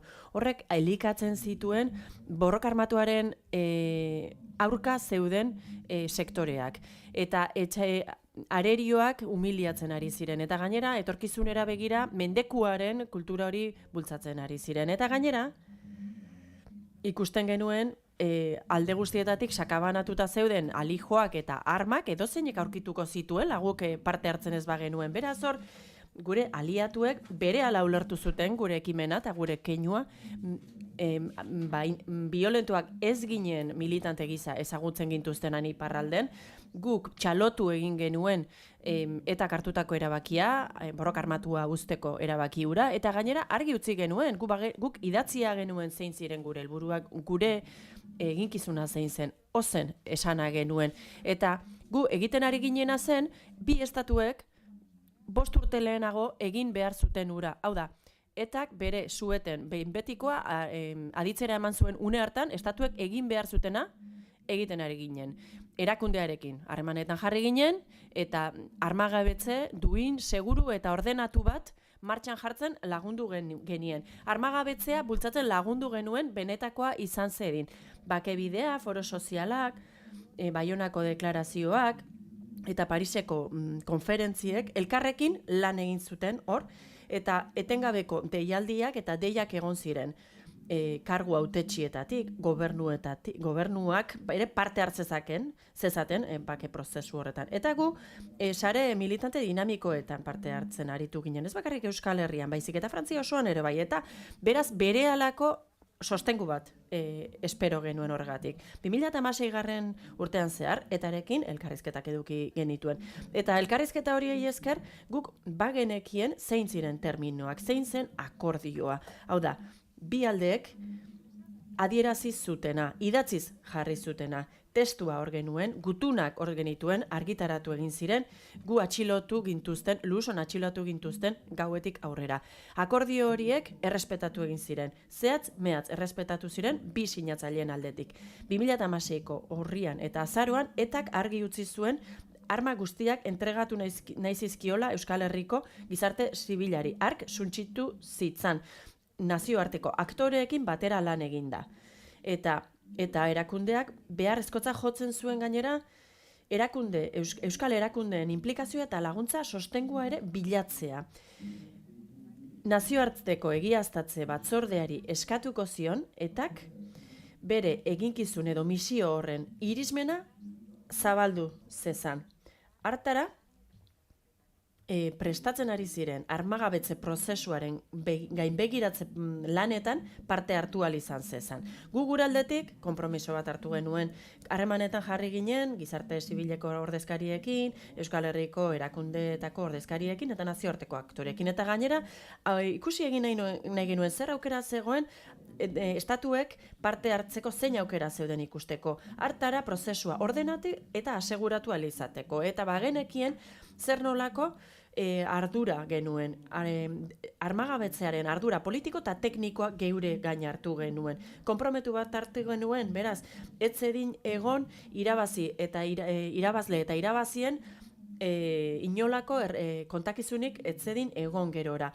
Horrek etorkizunera begira ez zigun ezerronik ekarriko. Eta armagabetze prozesua bukaerar arte gauzatzeko konpromisoa hartu genuen. Eta gu pentsatzen genuen gure ekimen hau parte hartzailea izango zela, politikoki anitza izango zela, eta berez ekarriko zuela lehen keinu hori luzatzeko aukera, eta lagunduko zigula gure helburu guztiak betetzen. Hau da, azken batean, armagabetze osoa gauzatzen, eta bide batez beste ekimen batzuk ere martxan jartzen, zertarako? Bake prozesu justu eta global bati erantzunalizateko. Eta atxilotu gintuzten, beraz, Luson, eta kartzelara eman gintuzten. Eta une hartan, bagenekien, aurrera jarraitu behar genuela, konbentzituta geunden. Guk aurre ikusi genuen bezala gauzak ateratzen baziren, dinamika berri bat sortuko genuen eta Euskal Herriko gogoera hobetuko genuen. Bake perspektiba global eta iraunkor bat lortuko genuen eta halaxe izan zen. Gauzak azkartu egin ziren eta gauzen mugarri bat gertatu zen garai hartan, gauzak aldatu egin ziren. 4 hilabete baino gutxiagotan armagabetzea konpondu egin zen. Guztiz gertatu zen, eta modu jakin batean gainean inolako zauri gehigarririk sortu gabe, etzen gorroto gehiagorik sortu, etzen mendekurako gogo gehiago sortu, eta gainera gero, eta bere desegitea eman zuen aditzera. Beraz, horrelaxe kudeatu genuen, eta honek denbora askoz gehiago behar izan zezaken, baina eta guk denbora galtzen jarraitu gizarteak denbora gehiago galdu ahal izan zezaken, baina etzen hala izan, beraz arrakasta izan genuen, eta bizitzeko eta elkarri bizitzarako modu berri baterako oinarriak sarri ahal izan genituen. Gauzak aldatu ziren, hasteko lehen aldiz Parisek parte hartu zuen. Etzen telegrafo hutsa, etzen Madrilen telegrafo hutsa, baizik eta beste modu batera parte hartzen hasi zen, eta honek lagundu egin zuen. Denontzako interesen arabera aurrera egin zuen.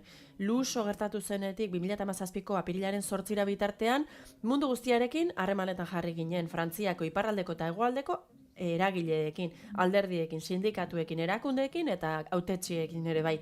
Eta foro sozialak lagundu egin digu, asko lagundu zigun lan hartan, gurekin lan egin zuten, sostengua eskaini ziguten eta harri esker, baldintzarik onenetan amaierar arte iritsi ahal izan ginen, eta armagabetzea baldintzarik onenetan egin ahal izan genuen, Frantziako estatuaren lankidetzarekin, eta euskal gizartearen zati handi baten sostenguarekin. Eta gainera, nazioarteko egiaztatze batzordearen gainbegiratzearen azpian egin genuen lan hura.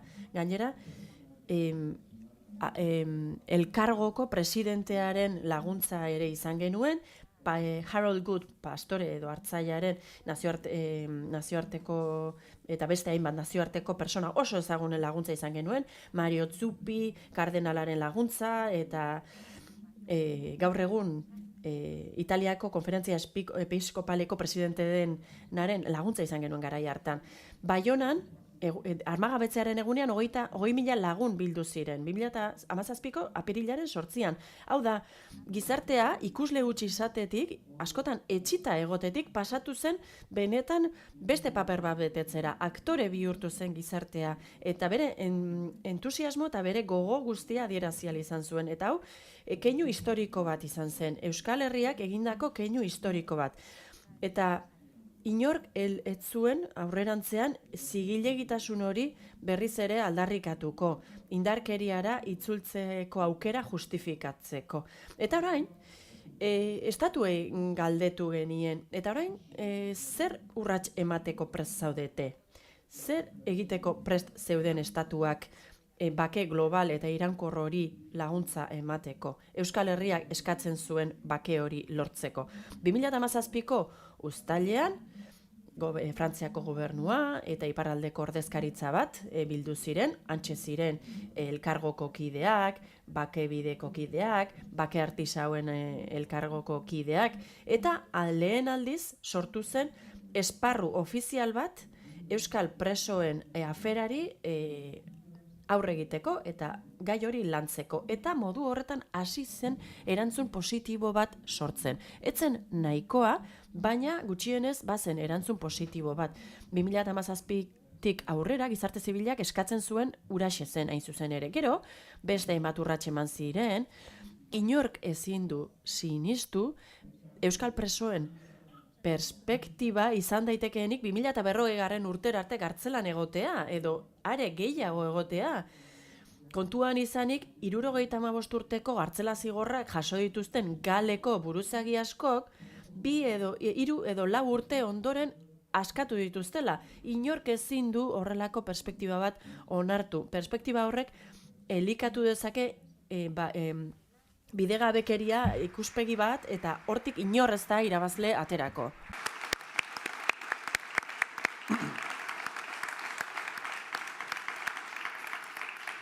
Mila esker, Txetx, zure ekarpenagatik eta esperientzia gurekin partekatzeagatik. Ahora te daré a ti la palabra, Txemi.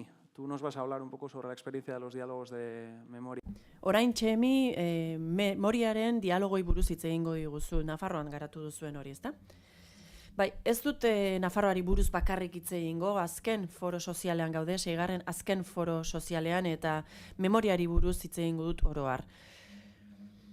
Beraz, esaten izuen bezala, niri dagokit urte hauetan egindako lanaren balantzea egitea, kontakizun guztiak errespetatuko dituen memoria kritiko inklusibo baten eraikuntza bultzatzeko eta kontakizunaren azken borroka gainditzeko egindako lanaren balantzea. Demora justua dudanez, irakurri egingo dut. Tira, memoria kritiko inklusiboaren eremu hau, seguruenik bada, delikatuena. Ikus dezakegu dagoeneko, transizio batean gaudela, hau da, eraikuntza espazio baterantz goazela. Pixkanaka atzean utzi dugula kontakizunaren bataila horrek baituta zuen konfrontazio espazioa. Hau da, garaile eta garaituen kontakizun horrek. Nik hasiera batean laburtuko ditut foro sozial iraunkorrak bere bidea hasi zuenetik eman dituen aurrerapenak, eta zer nolako lanak dauden egiteko. Bigarrenik, 2022ko abenduaren 17an Donostian aurkeztu genituen 10 gomendioak ere partekatuko ditut, eta azkenik ibilbide labur bat egingo dut azaltzeko nola iritsi ginen gomendio horietara. Lehen atala, aurrerapenak, 5 nagusiki izan dira. Hasteko eta lehen bizi. Kontakizun barkarraren bultzada agortuta dago. Izan ere, agente guztiek onartzen dute, beren erakundeen barruan, memoriak poliedrikoa izan behar duela, eta kanpora begira ere, dagoeneko, seinaleak ikusten hasi gara. Hau da, ikusten genuen Iruñan, ezta? Eusko Jaurlaritzak sustatutako dokumentu bat dugu, 3 biktima eta 3 historialarik idatzitako begiradak dokumentua, eta dokumentu horretan, hainbat eta hainbat pertsona bat datoz. Esaten digute ez garela ados jarriko zergatik gertatu zen ura. Bigarrenik, memoriak inklusiboa izan behar du. Bazterketak etorkizuneko gatazken hasia dira. 3. aurrerapena.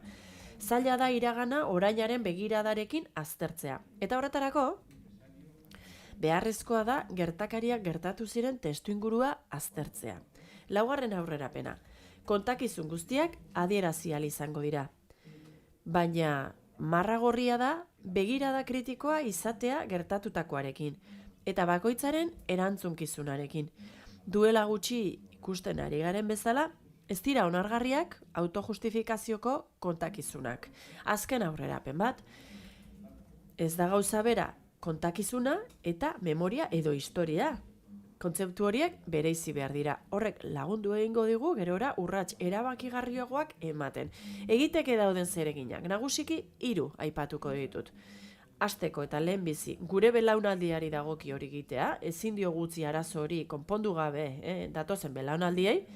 Bigarren lana, egiteke dagoena. Fase honetan arrisku argi bat dugu, desmemoriaren arriskua. Arrisku hori elikatzen ari dira etengabe, gai hori etengabe nola jorratzen den ikusita publikoki. Kontakizunaren borroka horren inguruko haserreak etxipena sortzen du gizartean. Ezin dugu horrealde hori azkarregi pasatu eta ezin gara geratu kontakizunaren borrokak ezarri nahi duen parametro horietan. 3. eginkizuna. Transizioan dagoen gizartea gara eta ez gara jarriko ados gauzak zergatik gertatu ziren esaterakoan, baina etorkizun partekatu baterako oinarriak ezarri behar ditugu, eta horretarako gai izan behar dugu. Argi dago oraindik ez dugula konponbiderako esparrurik, eta esparru hori ez dago gure gomendioen mende, baizik eta alderdi politikoek gutxieneko batzuk adosteko duten borondate politikoaren mende. Eta zentzu horretan, noski, atzo esaten genuen bezala, hauteskunde zikloak ez digu batere laguntzen. Ez dugu ahaztu behar gainera, zenbat eragile lobby funtzioa betetzen ari direla lorro honetan, dagoeneko definitzen hasi den ebazpen esparru hori baldintzatzeko. Eta alderdi negatiboen artean, adierazi nahi dut, Madrilgo eztabaida politikoaren polarizazio arriskutsuak eta hartaz egiten den erabilera gai honetan izugarrizko eragina duela. Bigarren atala, hitzaldi honetan, gomendioak. Zer gomendio egin genituen 2022ko abenduaren 17an. Lehenik, eta behin, entzutea memoria eraikitzeko abia puntua izan behar da. Geure artean pentsamendu irekiz entzun behar geniok elkarri, eta errespetuz eta arretaz. Elkarrizketa zintzoaren garrantziaz jabetuta. Bigarrenik, bakerako memoriak eraikitzeko beharra dago, eta ez gerrako kontakizunak eraikitzekoa. Kontakizun bakar bat inposatzeko asmo oro baztertzea gomendatzen dugu. Zeren eta halakoek, egiaztatu izan dugun bezala, gizartean eta politikan sumindurarako espazio berriak sortzen dituzte eta are gehiago eztabaida politikoaren polarizazio arriskutsu baten garaian. Hirugarrenik, memoriak poliedrikoa izan behar du, banakako eta taldeko memorien batuketa bat. Beraz, gomendatzen dugu, banakako eta taldeko memorien batuketa hori aitortu eta errespeta dadin. Mikrokontakizunek memoria aniztasun baterako ekarpen nagusiak izan beharko lukete. Laugarrenik, memoriak autokritikoa izan behar du. Eta beraz, gertatutakoak ez errepikatzeko berme gisa eraginkorrak izan daitezen, memoria horretan jarrera autokritikoa sartzekoa gomendatzen dugu. Memoria horiek kalte eta sufrimenduz josiak daude, gertaera eta ondorio personalez josiak, eta elukete inolako egitaterik alderatu behar. Bosgarrenik, memoriak ez du testuingurua alde batera utzi behar. Gertatu ziren kalte egintzak, haien ondorioak eragindako minak, bere testinguruan aztertu alizatea gomendatzen dugu. Baina horrek, ez du esan nahi, justifikagarriak direnik inolaz ere.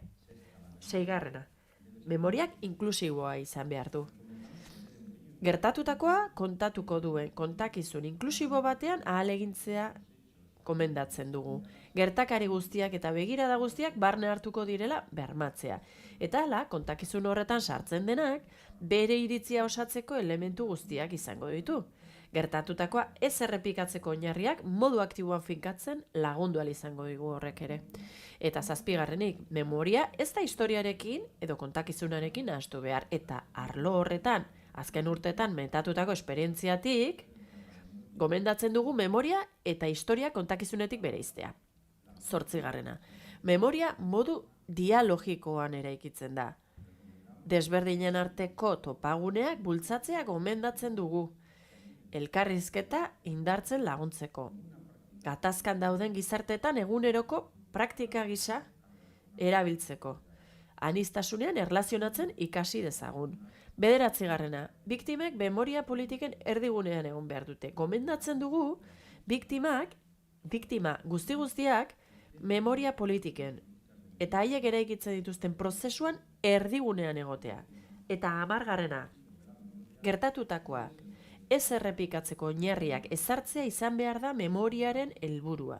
Gomendatzen dugu, eskubide horiek bermatzea izan dadila memoriaren ardatz bat eta gizarte ardatz hori eraiki dezagula. Bizikidetza demokratiko baterako bidean. Eta azkenik, interesgarria iruditzen zait komentatzea nola iritsi garen gomendio horietaraino. Lehen bultzada 2008ko urrian eman zen.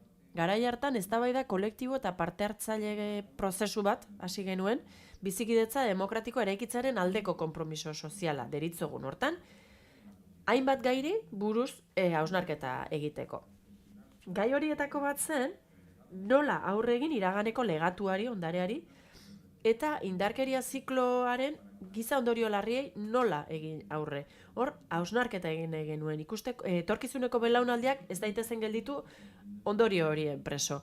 Eta prozesu hori urtebete geroago amaitu zen, 2021ko azaroan. Horretarako 30 iritzi artikulu baino gehiago osatu genituen, 8 mahai inguru, ekarpena jasotzeko postontzi ireki bat, gizarte eragileekin hainbat eta hainbat bilera egin genituen, eta ondorioen aurkezpena ere antolatu genuen. Kolonbiako presidente izan zen Ernesto Samperren gonbidaperarekin. Eta lan hori guztia prozesuaren liburu izeneko lan hartan jaso genuen.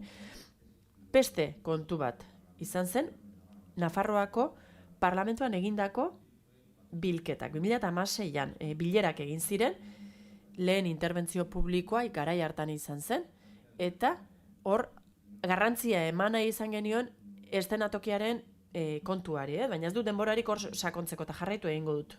Beste mugarri bat, elkarrizketa gertagaitzak egin genituen, aipatu da dagoeneko. Dinamikaaren helburua izan zen elkarrizketa lasai bati, ekarpen bat egitea, kontakizun guztiak errespetatzea, gai zail horretan benetan ekarpenak egiteko gai izango den eztabaida esparru berri bat zehaztea. 6 topaketa egin dira, bertan parte hartu dute esperientzia eta bizipen desberdina dituzten pertsonek, batzuetan kontrakoan bizipenak izan dituztenak eta gertatutakoari eta etorkizunari buruz hitz egin dute. Lehen fasean, nazioarteko esperientzatik ikasi nahi izan genuen, lehenengo aukera izan genuen Kamerungo Boko Harameko borrokalari hoiekin, Libanoko gerra zibilaren ondoren, gero, bigarrenik FARC-eko borrokalari hoi baten eta Kolonbiako Armada Nazionaleko itxasontzi armada erretiratuko kapitain baten arteko elkarrizketaren bitartez, eta hirugarrenik Irako voluntarioi baten, eta Rukeko kideoi baten, hau da, Ipar Irlandako polizia eta Britainia handiko armadako kideoi baten artean izandako elkarrizketak egin genituen. Eta bigarren fase batean 3 mailingano antolatu genituen Bilbon, Iruñan eta Gasteizen, ibilbide oso desberdineko 9 pertsonarekin eta bizipen antagonikoak izan zituzten pertsonekin. Hirugarrenik, beste prozesu bat izan zen, eta hirugarren prozesu horretan balioan jarri nahi izan dugu elkarrizketa diskretuen prozesua. Elkarrizketa eta topaketa diskretuen prozesu horretan parte hartu dute etakoak izan zirenak, bakearen aldeko ekintzaileak, sindikalistak, feministak, akademikoak, eta arlo horretan erantzukizun instituzionalak izan dituztenak ere bai. Lehenengoan kontakizunen foroa egin genuen, Euskal Autonomia Erkidegoan egin genuen, Conciliation Resources, Gobernuz kanpoko erakunde Britainiarreko Nerea Bilbatuak zuzenduta, 11 pertsonako talde batekin, garai hartan COVID-aren pandemiak tartean harrapatu zituen, eta elkarrizketa prozesuaren zatirik handiena, bilera virtualen bitartez garatu behar izan zuten. Taldeak, une hartan, bere esperientzia ez plazaratzea erabaki zuen, eta 2022ko maiatzaren 31an, Nerea Bilbatuak, dinamizatzaileak, eta neko kaiek, Foro Sozial Iraunkorreko kideak, beren esperientzian oinarritutako artikulu bat idatzi zuten, prozesu horrekin batera, beren ikaskuntzen itzulketa apal bat eginez. Bigarrena eta berriena, memorien elkarrizketa izenekoa izan da. Iruñan egin da 13 hilabetez, hasieran 12 pertsonako talde batek lan egin du, eta gerora, hainbat arrazoirengatik, familiako eta osasuneko arrazoirengatik, azkenean 9 lagun izan dira. Kasu horretan, Gernika gogoratu elkarteko Inigo Retolaza izan da bideratzailea, eta EAN ez bezala, talde honek bai, bere esperientzia partekatzea erabaki zuen, esperientzia aberatsa gainera. 2022ko azaroaren 30ean, Nafarroako Parlamentuko Herritarrekiko harremanetarako batzordean egindako agerraldi baten bitez. Eta gainera, abenduaren 4an, Diario de Noticias egunkarian argitaratutako elkarrizketa luze baten bidez. Joan den astean, prozesu hau amaitzeko esperientzia partekatu zuten, gizarte zibilera zabalduta zegoen bilera batean, eta bertan izan ziren 40 lagun. Inbitazioa oso personala zen, baina ni lekuko izan naiz azken prozesu horretan, eta prozesu horri buruz hitz egin genezake konferentzia oso bat beharko genuke horri buruz hitz egiteko. Gero, denbora baldin badugu aipatuko dugu. Baina aurreratuko dizuet. Gaur egun ditugun eztabaida, kalapita, deskalifikazio eta haserrearen aurrean, esperientzia sakon horretan egiaztatu dugu desberdinen arteko elkarrizketa posible dela, eta hor hazi oso indartsu bat erein dugula. Garatzeko ahalmen handia duen hazia da. Azken laburpen gisa, ideia nagusi batzuk utzi nahi dituzket. Kontakizunaren bakarraren ideia agortuta dago, memoriak inklusiboa izan behar du, kontakizun guztiak autojustifikazioare gabe adierazi ahal izango dira, eta egindako aurrerapenekin eta egiteke dauden zereginekin galdera egin behar diogu gure buruari. Oinarrizko kanpaleku hau nahiko alda etorkizunari aurre egin alizateko, gure erantzuzena hauxe da, bai, argi dago, halaxe da. Eskerrik asko. Bueno, eta, orain, Mariluz, zurea da hitza, bai, konta iguzu, ea nolako izan den zuen esperientzia Foro Sozialeko lantalde feministatik? Bale, Foro Sozial Iraunkorreko lantalde feministaren izenean hitz egingo dut, hemen badaude bebai nire kide batzuk, egunon guztioi, gu 2017an sortu genuen lantalde hau, hasieran genero gogoeta bidea edo izena jarri zenioten, baina guk genero lantaldea edo lantalde feminista terminoa erabili dugu.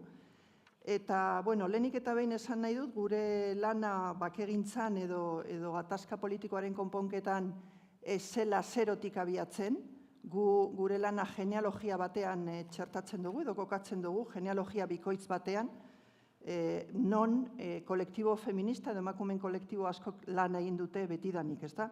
Baina, batez ere modu kolektiboan 2006an sortzen da Ahotsak plataforma, eta hori da pizka bat hasiera, genealogia honena.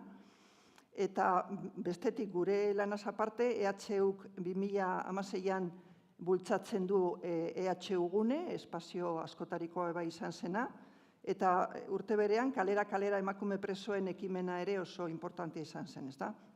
Hori batetik, bestetik, azken urteotan erakunde desberdinek lan handia egin dute arlo honetan, adibidez Euskal Herriko Bilgune Feministak, Egoa Institutoak, Emakundek, Argituz giza eskubideen aldeko elkarteak edo mugarik gabek, ekimen eta iniziatiba asko egin dituzte, eta orduan guk genealogia horretan kokatzen gara, baina egia esan eskertuta gaude foro sozialari, klaro, zor diegu bebai lanean jarri izana, eta, bebai esan nahi dut gure lana feminista izan bada, genero ikuspegitik ere beste lan batzuk ere egin direla foro sozialen, ezta? Zein izan da gure helburua? Gure helburua bikoitza izan da, ezta? Alde batetik egin duguna da foro sozialaren jardunean parte hartu eta gure aletxoa edo ekartzea. Beste aldetik, eta guretzat oso importante izan da, gure lana izan da Euskal Herriko feminismoarekin zubilana egitea, ezta? Gure helburua zen feminismoa, euskal feminismoa, bakegintzaren edo gatazkako politikoaren konponketan zentratzea, sektore batzuk bazeuden baina osoa ez, eta zubilan hori guretzat oso importante izan da.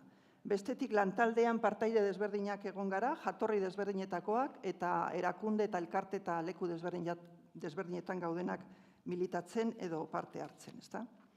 Gure lehen ekintzea izan zen ekitaldia 2017an nik sinisten dizut ekimena, Bilboko Soloko Etxen antolatu genuen eta arrakasta nahikoa izan zuen feminismoan batez ere, eta hor ja markatu genuen pizka bat zein izango zen gure bidea, eta gure bidea zen gure ustez mota guztietako indarkeriak, testuinguru desberdinetan, bai gatazka politikoan edo orokorrean dauden indarkeria guztiak maila berean jarri eta aitortu, eta hor egon ziren, gerra zibilaren gaia, egon zen tortura, egon zen violentzia sexuala, 7 edo 8 emakume ordezkari, eta euren aitortza egin genuen, ezta?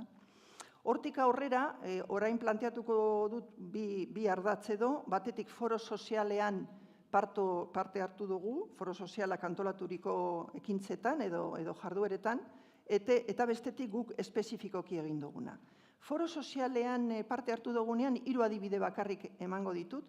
Batetik, bat izan zen 2018an Fikoban planteatu zenean euskal presoen, iheslarien eta deportatuen gizarteratzea, eta guk ja hor esan genuen honelako gaiak planteatzen direnean oso importantea dela genero ikuspegia, eta saiatu gara guk pizka bat genero ikuspegia txertatzen momentu horietan.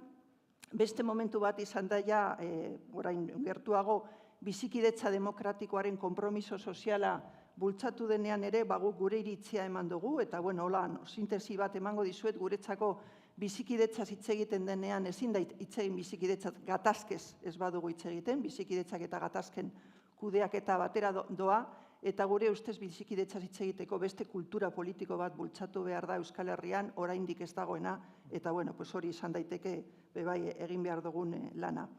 Eta azkenik beste adibide bat ematearren, torturaren gaia ere gure aletxoa egin dugu, eta emakumeen tortura, baina orokorrean tortura, gu ere pizka bat hor kritikoa gara, iruditzen zaigu torturaz hitz egiten denean, adibidez emakumeen torturaz hitz egiten denean, askotan egiten dena da emakumeak ekarri euren testigantzak emateko, eta hori, ondo dago, momentu batzutan testigantzak eman behar dira, adibidez txosten bat egin behar bada, baina orokorrean pentsatzen dugu testigantzen kultura hori ere alde batera utzi behar dugula, eta kontatu behar dugula pertsona eta emakume torturatuekin, ikusteko eurak zelan egin dioten aurre tortura horri eta esperientzia horri, ze tresnak erabili dituzten, ze eskarmentu edo ze jakintza atera duten, eta integratu pertsona horiek prozesuetan beste eragileak bezala, ez bakarrik eskatu testigantza.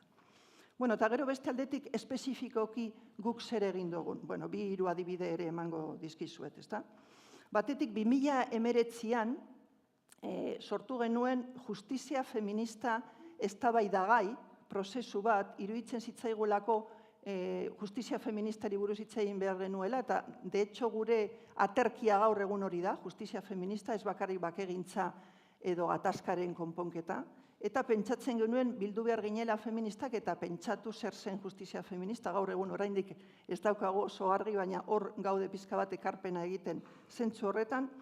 Egin genuen 2019ko ekainean egin genuen jardunaldi bat jende askorekin, egun feminista edo hurbildu ziren, eta hor egon ginen gogoetatzen horren inguruan, eta gero oso momentu importante izan zen azaroaren hasieran, urte berean, bosgarren jardunaldi, Euskal Herriko bosgarren jardunaldi feministak izan ziren Durangon, jakingo duzuenez, eta hor bai horra eraman genuen gure ponentzia bat, titulo berarekin, justizia feminista eztabaidagai, hori nahi genuelako gogoeta egin eta galdera batzuk egin. Bueno, hor 2-3 puntu aipatuko ditut, guretzako ze zen edo ze aldarrikatu behar da horretan. Batetik, argi daukago gure sistema judiziala oso enpeinatuta dagoela edo oso zentratuta erasotzailearengan eta erasotzailearen zigorrean, eta aldiz guk proposatzen dugun beste begirada juridiko bat da, begiratzea erasoa jasan duenari eta komunitate osoari. Horretarako kultura juridikoaren aldaketa orokor bat behar da, eta horretan ere gure lana hor dago. Beste bat da punitibismoaren kontrako jarrera, gaur egun asko hitz egiten ari gara la ley del sí, solo es sí, horrekin.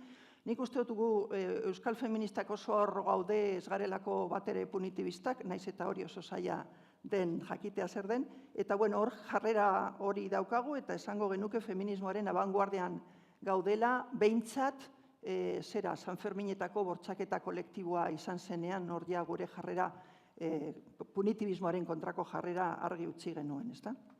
Gero bai, jarrera komunitarioa daukagu justizia hitz egiten dugunean, komunitate osoa inplikatu behar dela uste dugu, eta bai, beste marka bat edo gure lanarena izan da, guk defenditu dugu oso importantea dela konparatzea Euskal Gatazkaren testu inguruan eta feminismoan orokorrean planteatzen direnean violentzia edo justizia, horiek danak konparatzea. Gure ariketa bat izan da eta oso emankorra izan da, konparatzea kasu batean eta bestean ditugun gogoetak edo argudioak, konturatu gara batzutan oso kontrajarriak direla. Alde batean proposatzen duguna eta bestean diferenteak direla, eta ariketa hori, ariketa feminista interesgarria da, baina ariketa soziala ere izan daiteke, ezta? Beste zerbait egin duguna ja 2020 heldu zen eta pandemia heldu zen, eta guztiok aipatu dugu hori.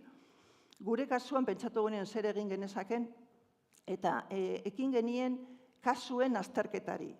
Hau da, pentsatzen dugu Euskal Feminismoak baduela eskarmentu handia kasuei nola egin aurre, lokal mailan, protokolo asko sortu dira, esperientzia asko daude, baina pentsatzen dugu falta dela kasu horiek guztiak konparatzea eta hortik ateratzea eredu berri bat edo gida berri bat, eta guk lan hori hasi dugu, oraindik ez dugu bukatu, horretarako 3 kasu aztertu genituen, 3 kasu oso desberdinak, testu inguru desberdinetakoak ere bai, batzuk gehiago gatazka politikoan eta beste batzuk gehiago violentzia sexualean edo, oso interesgarria izan da guretzat prozesu hori, guk garrantzi gehiago ematen diegu prozesuei, ebentu publikoei baino, eta prozesu horretan egon gara, eta ideia bat zuek eukitzeko, adibidez, pentsatu dugu neurrien, erasotzaileen neurrien kontrako denbora noiz amaitzen da, noiz integratu behar da berriro pertsona hori komunitatean, nola egin kasuen azterketan, nola egin kasuen sozializazio publikoa, zertaz hitz egin, zertaz ez. Hor, badaude nire ustez edo gure ustez ondorio batzuk interesgarriak kasuak konparatzen direnean, kasu desberdinak konparatzen direnean. Nik sinisten dizut filosofiarekin zertxobait jarraitu dugu, eta egin dira saio batzuk, prozesu batzuk bultzatu ditugu eskualde batzutan Euskal Herrian, eta gero kolaboratu dugu mugari gaberekin adibidez. 2022tik aurrera zer? Hor gaude, baina oso kontzientea gara testuinguru asko aldatu dela, ez bakarrik gatazkari dagokionez, testuinguru feminista ere aldatu da. Feminismo orain oso dakizuenez oso zentratuta dago zaintzaren gaian, eta rasismoaren kontrako gaian. Justizia feminista hor dago, baina ez dugu hainbeste lan egiten horretan, eta guk sentitzen dugu premia handia dagoela jarraitzeko honekin. Egia esan, balantze gazi gozoa ere egiten dugu, gure lantaldearena, feministei eskatzen zaigunean edo feministak integratzen garenean proiektu mistoetan askotan azkenean gelditzen gara zerbait paralelo moduan, ez da? Emakumeek egiten dugu zerbait eta hor gehigarri moduan, ez da? Emakumeek egin dezatela edo, bueno, hori igual feministok ere ez dakigu igual hor txertatzen. Foroaren ibilbidean ere batzutan iruditu zaigu gu izan garela zerbait gehiago eta ez hainbeste feminismoak baldintzatzen bazuen proiektu osoa. Esan nahi dut, hori zailagoa da, eta horrekin pizka bat balantze gazigozoa egiten dugu, baina beste aldetik pentsatzen dugu asko ikasi dugula, aurrera egin dugula, eta guk jarraitzen ez badugu ere, edo seguramente jarraituko dugu, baina Euskal Herriko feminismoan ja txertatu da dagoela hasi hau, justizia feministaren inguruan gauza asko daudela oraindik jakiteko, sozializatzeko, feminismo guztia implikatzeko, zaila dena, eta Euskal Gizarte osoa bebai implikatzeko ikuspegi feministatik, eta hor jarraituko dugu, eta eskerrik asko foroari, hori lanean jartzeagatik. Mila esker.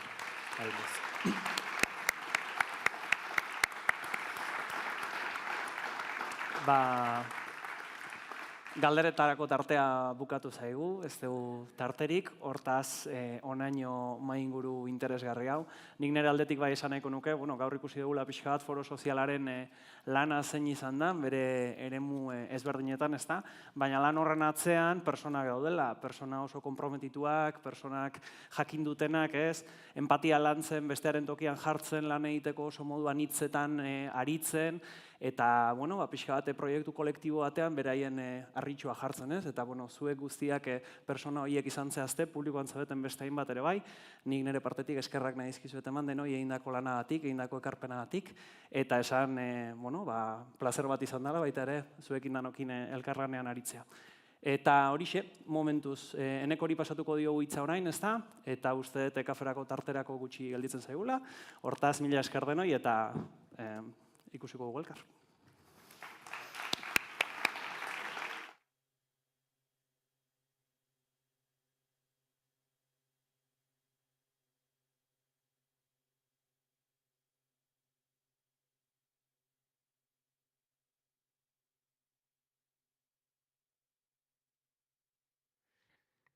Eskerrik asko, visto así en perspectiva, y con una pandemia en medio.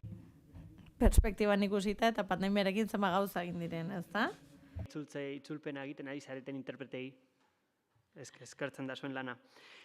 Eta ziok aipatu bezala orain atzeen aldi bat egingo dugu, 12etan berriz ere hemen elkartuko gara, amaierako ekitaldian, eta nik ez dakit lehenengo filetan jesarrita zaudetena zuen lekuetan zaudeten ala ez, baldin eta izen bat bazeukan aurki hori utzi, protokolo arrazoioengatik. Mi esker, eta gero arte, 12ak arte, orain kafe eta pastak kanpoan daude.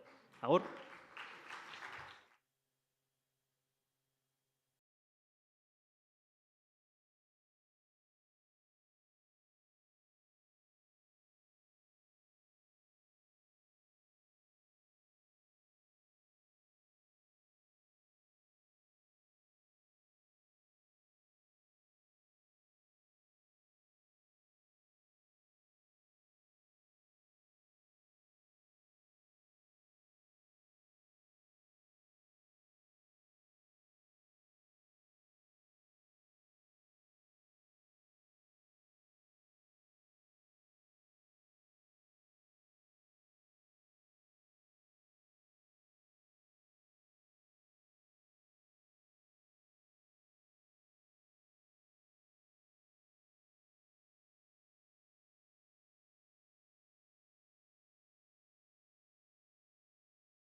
Jaun Andreok, eguerdion, berriro ere. Eusko Jaurlaritzako giza eskubide, biktima eta aniztasun zuzendari Andrea, kaixo, eguerdion. Eusko Legebiltzarreko kideak, alderdi politikoetako eta herri ordezkariak, sindikatuetako idazkari nagusiak eta gainerako gizarte eragile eta lagunok. Ongi etorriak, berriz ere, 6. eta azken foro sozialaren ekitaldi amaierara. Para comenzar este acto de clausura. Amaiera ekitaldi honekin hasteko zutik jartzeko eskatu nahi dizuet, omenaldi bat egiteko biktima guztiei. Era guztietako indarkeria jasan dutenei Nautzu Bizarreta dugu biolontxeloan horretarako.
Eskerrik asko, Einaut. Hemos querido hacer coincidir. Gure nahia izan da, azken foro sozial hau duela 10 urte ospatu zen lehenengo arekin batera egitea. Garai hartan martxoan 14 eta 15 izan zen, Bilbon eta Iruñan erabakigarria izan zen. Gizarte zibilak gatazkaren ondorioen konponbideari ekarpenak egiteko bokazioarekin sortu ziren.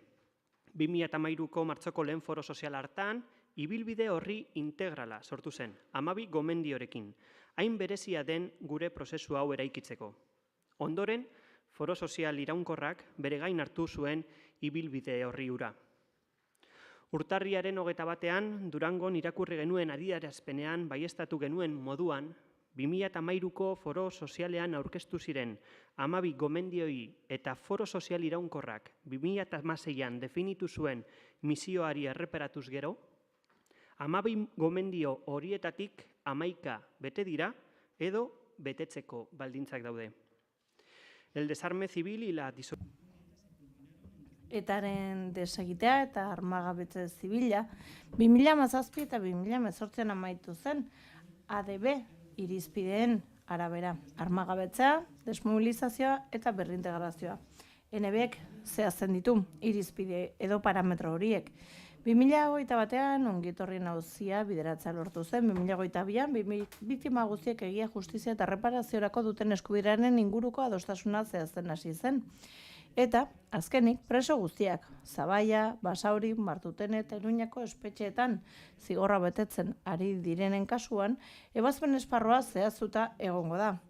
Horrez gain, gizarte zibila prozesu honetan guztian egin duen parte hartzeaz eta beste eragile sozial, sindikal, politiko eta instituzionalen laguntzarekin, horietako askomen daude, gaurko egunean, gure prozesuan ere nazioarteko komunitateak parte hartze handia izan du. Horregatik, Brian Currin gonbidatu nahi izan dugu, Hego Afrikako abokatua da, eskubide zibiletan eta giza eskubideetan espezializatuta, bitartekaritzan aditua eta hasieratik egonda parte hartzen gure prozesuan. Bruselako adierazpenaren eta harremanetarako nazioarteko taldearen sustatzaile izan zen eta berak ere parte hartu zuen 2011ko aiateko konferentzian. Ezin izan da etorri, baina bideoa dugu.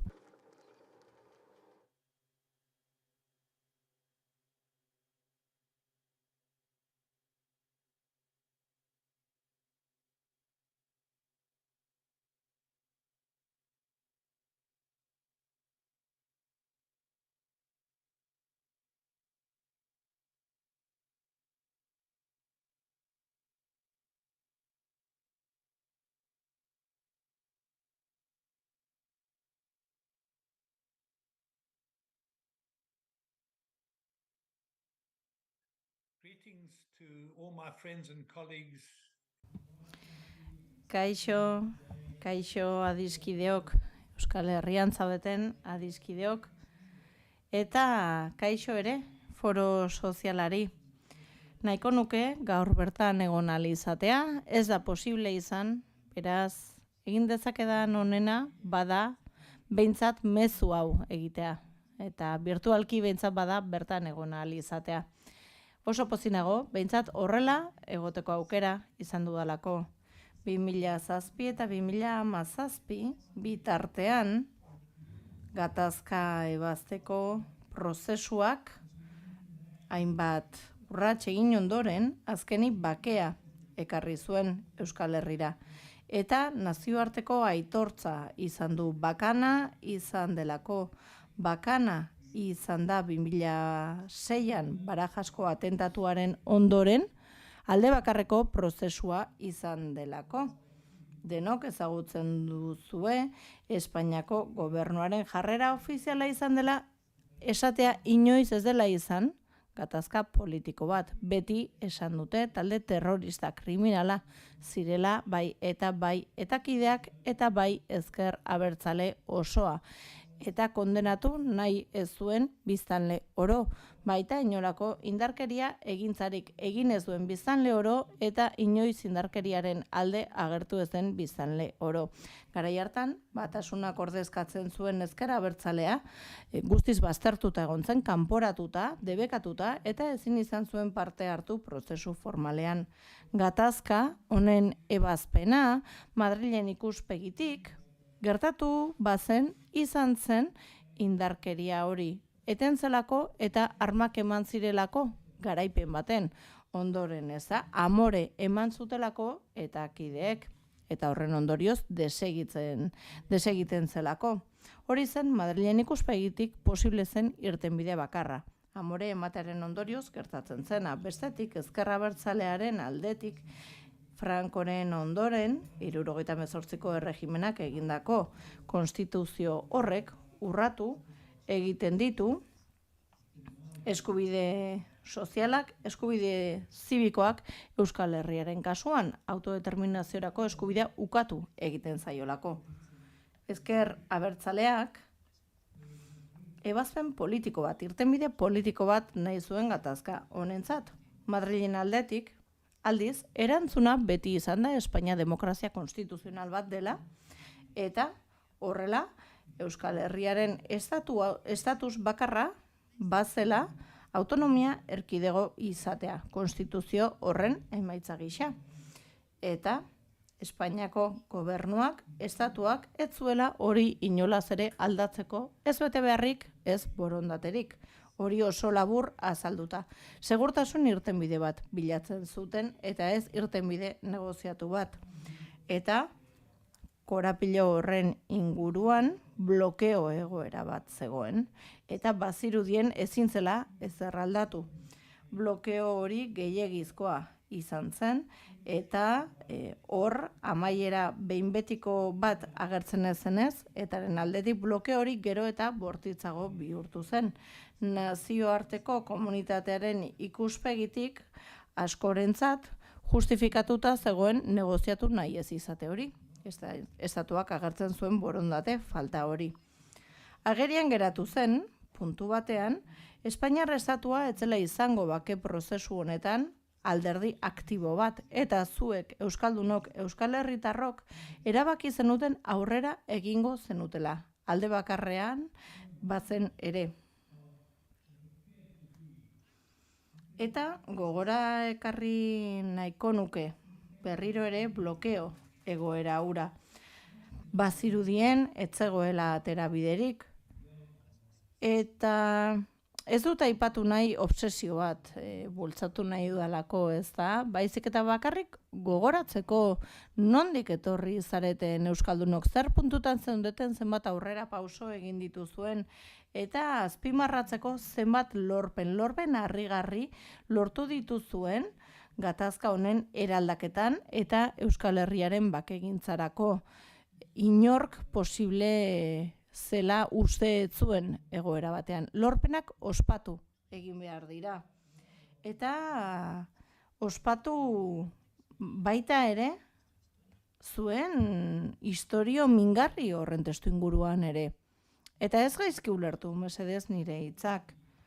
Nik orain hitz egiten dudanean, Euskal Herritar guztiak ditut gogoan, beren kolore politikoa, ideologia edo zein dela ere.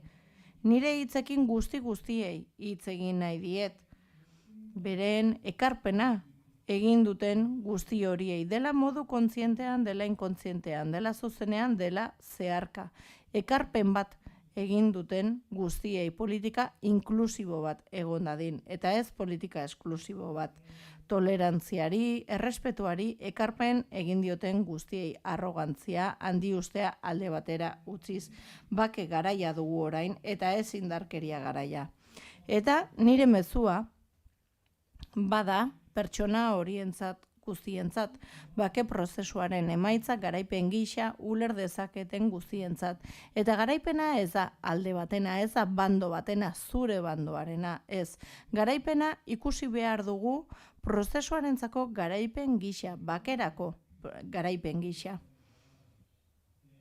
Eta bakea garaile denean indarkeriaren aurrean, epe luzean irabazlea besterik ez dira geratzen, ez dago galtzailerik.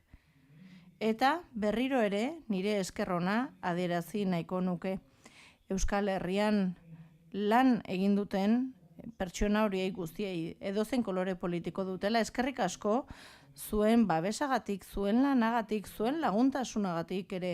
Elkarrekin hainbat urte ez egon garelako lanean, 2004an hasi ginen lanean elkarrekin, ez da, 2004an hasi eta 10 urte, baino gehiago igaro ondoren amaitu zen gure elkarlana.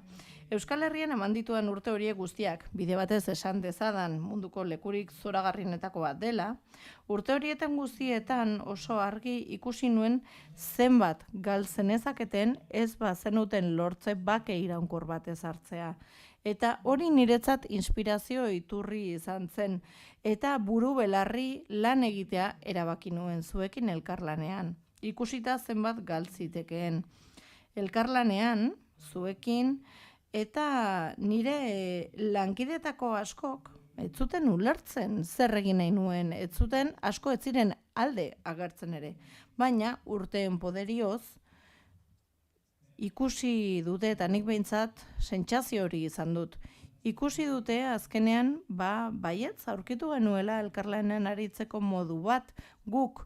Eta guk esaten dudanean ez dut esaten hasierako gonbidapena hori egin zidaten oketanik. Baizik eta hasieran ere erresistentzia hori zutenekin egindako lana ez. Batzuk ez zutelako nahi edo erresistentzia zutelako nire parte hartzaren aurrean. Eta bereziki aipatu nahiko nuke ere foro soziala. Zuek gure erreleboa hartu zenuten, txanda hartu zeniguten niri eta nire lantaldeari. Eta hori gauza kritikoa izan zen. Momentu gura erabakigarria izan zen. Une horretan, bake prozesua bere azken helburura eraman zuena etzelako izan, kanpoko norbait baizik eta Euskal Herritarra beraiek izan ziren. Eta hori oso garrantzitsua izan zen. Eta hor, foro sozialak lan bikaina egin zuen. Zuek guztiok aurrera egitea lortu zenuten, bake prozesuari eutsi zenioten, etengabe, amore eman gabe, azken buru horretara, azken helmuga horretara eraman zenuten, eta desegin zen arte. Eta badakit, harrezkero ere, lan egin duzuela, lan nekeza, egin duzuela adiskidetzearen alde,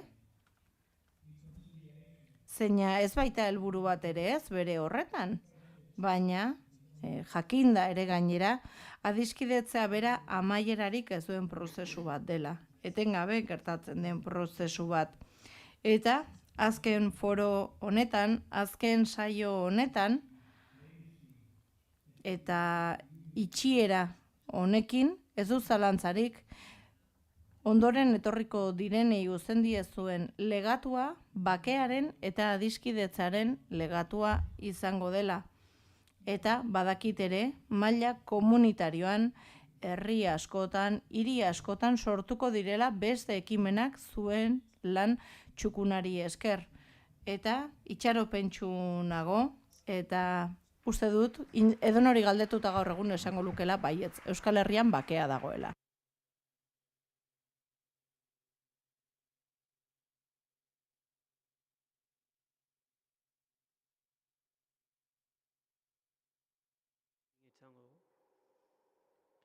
Mi esker Brian, atzo bai Iruñan, Kristian eta Beronikekik ikusi genuen ze garrantzitsua izan den nazioarteko komunitatearen laguntza prozesu guzti honetan. Como sabéis, Dakizuen bezala, dena den, hau ez da 6. foro sozialaren amaiera ekitaldia bakarrik. Foro sozial iraunkorraren azken ekitaldi publikoa ere bada.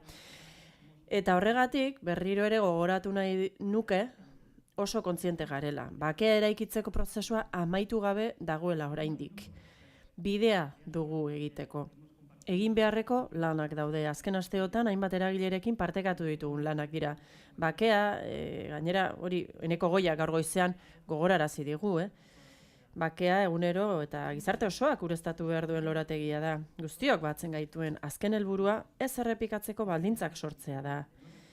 Egiteke dauden zereginetan sakontzeak etorkizun partekatu bat adosteko erronka handi horri aurre egiten lagunduko digu, gure iragan hurbileko ikasgaietatik ikasita. Azkenengo asteetan etapa bat ixten ari dela, eta erronka berriak dituen beste etapa berri bat irekitzen ari dela. Nueva fase que quedará definitiva. Fase berri hori 2024ko udan eratuko da behin betiko. Euskal Autonomia Erkidegoko hauteskunde autonomikoek egungo hauteskunde zikloa amaitzen dutenean. Zelai eta Agus Hernanek 7 urtetako ibilbideak utzitako ikasketa batzuk azalduko dituzte. Agus eta Nekane, zatozte.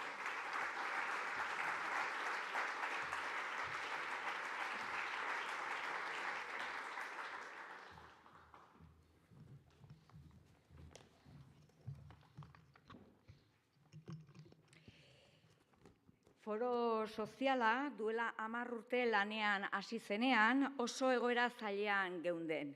Ordutik ona egindako ibilbidea zaila eta neketsua izan da, baina eragile guztiak aitortzen duten bezala oso emankorra. Egindako 6 foro sozialen bidez eta Aieteko nazioarteko konferentziaren 10. urteurrenean gure prozesuaren erronka nagusiak identifikatu dira. Ezinezkotzat ziruditen gaietan aurrera egin dugu. Hala nola, etaren armagabetzean eta desegitean, presoen egoera desblokeatzean, biktimen errekonozimenduan eta erreparazioan eta gizartearen adiskidetzan. Oraindik bidea dago egiteko. hainbat arlotan konponbiderako markoak zehazten joan diren arren, gure ustez bakea eta bizikidetza demokratikoa eraikitzeko prozesuan aurrera egiteko oraindik erronkak jorratzeko daude. Es necesario terminar con la discriminación. Beharrezkoa da diskriminazioa desagerraraztea. Diskriminazioa dago biktimen tratuan. Justizia eta errebazioarako duten eskubide horretan. Eta gainera, gartzela, politika, salbuespenezkoa desagerrarazi behar dugu. Eta haren ordez, politika arrunt bat ezarri behar dugu. Horretarako, gizarteratzerako itinerarioak bilbideak adostu behar dira. Eta gainera, memoria kritiko inklusibo bat jarri behar dugu, kontakizun guztiak errespetatuz, eta oraindik ere kontakizunaren borrokan ditugun korapiloak askatuz. Hori egitea funtsezkoa da. Horri esker, oinarri batzuk eraiki ahal izango ditugu. Bizikidetza demokratiko bat eraiki ahal izateko. Eta horren oinarrian egon dadin eskubide politiko eta zibilen errespetua, persona guztientzat. Zaila da laburpen bat egitea. Hau da, prozesu honen laburpen bat, foro sozial egonkorrak 7 urtetan egin duen paper horren laburpen bat egitea. Baina 12 ikasketa nagusi atera ditugu. Eta seguru gaude, ekarpen garrantzitsua izango direla, etorkizuneko erronkei aurre egiteko gizartearentzat. Biktimen ekarpena. Biktimek egin duten ekarpenik gabe, haien eskuzabaltasunik gabe eta bakea eraikitzeko prozesuarekin erakutsi duten konpromisorik gabe, ezinezkoa izango zen edozein biktimak hitzez edo ekintzaz jasan duten diskriminazio adierazpen oro gainditzeko bidean aurrea egitea. Eskubideak urratzen dituzten eragileen araberako bereizketarik edo kategorizaziorik gabe. Bigarrena, bakea eraikitzeko prozesu berezia. Argi dago, gurea ez dela ohiko negoziazio prozesuetan oinarritutako bake prozesua.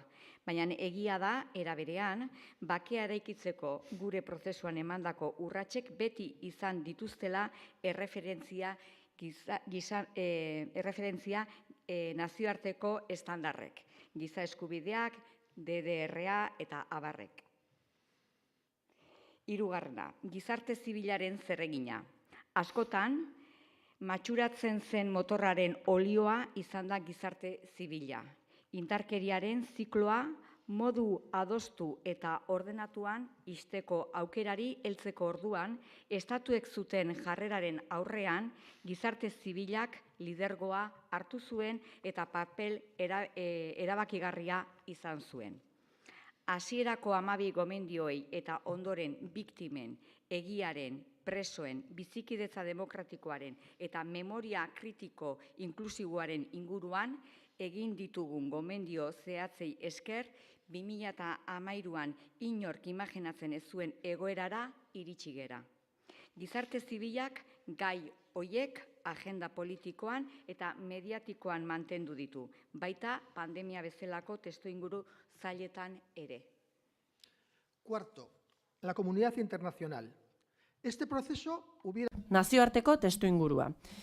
Prozesu hau are zailagoa izango litzateke nazioarteko komunitatearen laguntza izan ez bagenu. Hark oso paper garrantzitsua bete zuen Aieteko konferentziara iristeko. Eta Aieteren ondoren 2012 eta 2016 bitartean egon zen blokeo gogorari aurrera bidea emateko. Eta 2017-2018an eta armagabetu ahal izateko. Gainera 2021ean ere nazioarteko komunitatea hortxe egon zen Aieteko 10. urte aurrenean eta erakutsi zuen zer nolako inplikazioa zuten. 5. nazioarteko konferentzia eta Aieteko deklarazioa nazioarteko Kofi Annanek zuzendu zuen Aieteko biltzarrak eta han sinatu zenak itxaropena sortu zen euskal gizartean eta nazioarteko sostengu zabala jaso zuen eta hori oso garrantzitsua izan zen gaur egungo egoerara iritsi ahal izateko. Gaur egun oraindik ere Aieteko deklarazioa beharrezko referentzia bat da ikusteko etorkizunean erronkei nola aurre egin. 6. Alde anitzeko prozesu bat sendotu beharra. Gure kasuan alde bakarreko ekimenak baliagarri izan dira aukera berriak sortzeko eta horietan adostasunak eraikiz alde anitzeko dinamikak sortu ahal izan ditugu. Eta batak bestea elikatu dute, eta baldintza egokia sortu dituzte aurrera egin ahal izateko. Halaber, oso garrantzitsua izan da, aktore politiko jakin batzuek ongi ulertu izana prozesu honetan zer nolako ekarpena egin zezaketen, erantzunkizunez eta konpromisuz jokatuz gizartearekiko. Eta quid pro quo terminoak alde batera utzita. Eta horri esker, inmobilismoa egon arren, beste batzuen aldetik, aurrera egin ahal izan dugu gainera, presoen kolektiboak inertzia gainditu dituela eta erabakimen handiz jokatu duela aukerak sortzeko. Eta hainbat aktoretako aliantzak sortu ahal izan dira erakundeak, sindikatuak, eragile sozial eta politikoak, eta horri esker aurrera bideak ez du atzera biderik izan. Errealitatearen printzipioa. Gizarte zibilaren rolaren ezaugarri bat izan da, errealitate printzipioan oinarritutako konponbiderako gomendioak egitea. Printzipio horri esker, gomendio hauek zentzuzkotzat hartu ditu gizarteak, eta horrek lagundu egin du alderdi politikoek mantentzen zituzten jarrera desberdinak gainditzea. 8. Gizartearen sentimenduarekin edo erdiko errailarekin konektatzea. Lubaki posizioen aurrean lehentasunezkoa izan da gatazkaren konponbidearen alde gure gizartean dagoen gehiengoarekin konektatzea. Printzipio horri esker, une oro jakin ahal izan dugu non dagoen iritzi publikoa, iritzi mediatikoari soilik erreperatu beharrean. 9. Konfiantza guneak sortzea. Eragile instituzional, politiko, sindikal eta sozialekin izandako harremanetan izan dugun iraunkortasunak konfiantzazko lan espazioak eraikitzen lagundu duen ekosistema sortu du. Eta bide horretan elkarrizketa eta entzutea funtsezkoak izan dira. 10. La estrategia de la escalera. Eskileraren estrategia, 10. Kontsentsuak, adostasunak poliki-poliki eraikitzen dira. Ari finarekin josi behar dira. Eta desberdintasunen gainetik, joanez, batasunak eraiki behar dira. Eskailera bat bezala da. Koskak dira mikroakordioak, eta hor, atxeden hartzeko lautadatxoak daude, gero igotzen jarraitu ahal izateko. 11. Genero ikuspegia. Ekarpen desberdinak egon dira, perspektiba honek ekarpen interesgarriak egin ditu eta lagundu egin dute urratsak ematen. Estenatoki berriak eta ikuspegi heteropatriarkal zahazkituak hausten lagundu dute. 12. Gogor lanean jarraitzea eta sortzaile izatea. Une askotan gogoa izan dugu amore emateko gizarte osoan, eta egun askoetan eztabaida batzuk oso suminduak benetan eramaten gintuzten iraganera. Lokarrin insistentzialista zirela esaten ziguten. Guk esaten dugu tinkoak izan garela. Hori da gure bertuteetako bat, benetan horri esker jarraitu ahal izan dugu aurrera egiten. Eta horrekin batera, sortzaile izatea, sormena, lanabes berriak sortzeko, desblokeoak lortzeko. Eta hori izan da, foro sozialaren beste nortasun zeinuetako bat. Mila esker denoi.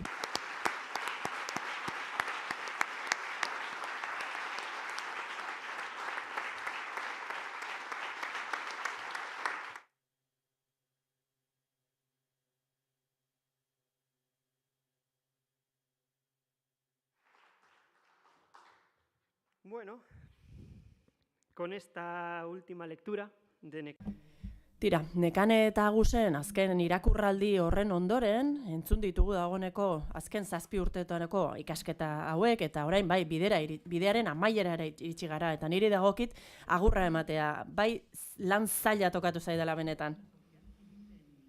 Iruñan, joan den otsailaren 18an egon ginenean, Iruñan gizarte zibilarekin izandako topaketa bat egin genuen, eta pertsona batek, esan zidan, foroak bere lan eta hau amaitutzat ematen zuenean, umezurt sentitzen zela. Eta arrazoia eman behar diot pertsonari, egia da. Guk, foro sozialea egonkor honetan parte hartu dugun denok, egin behar izan dugu dolu pertsonal bat.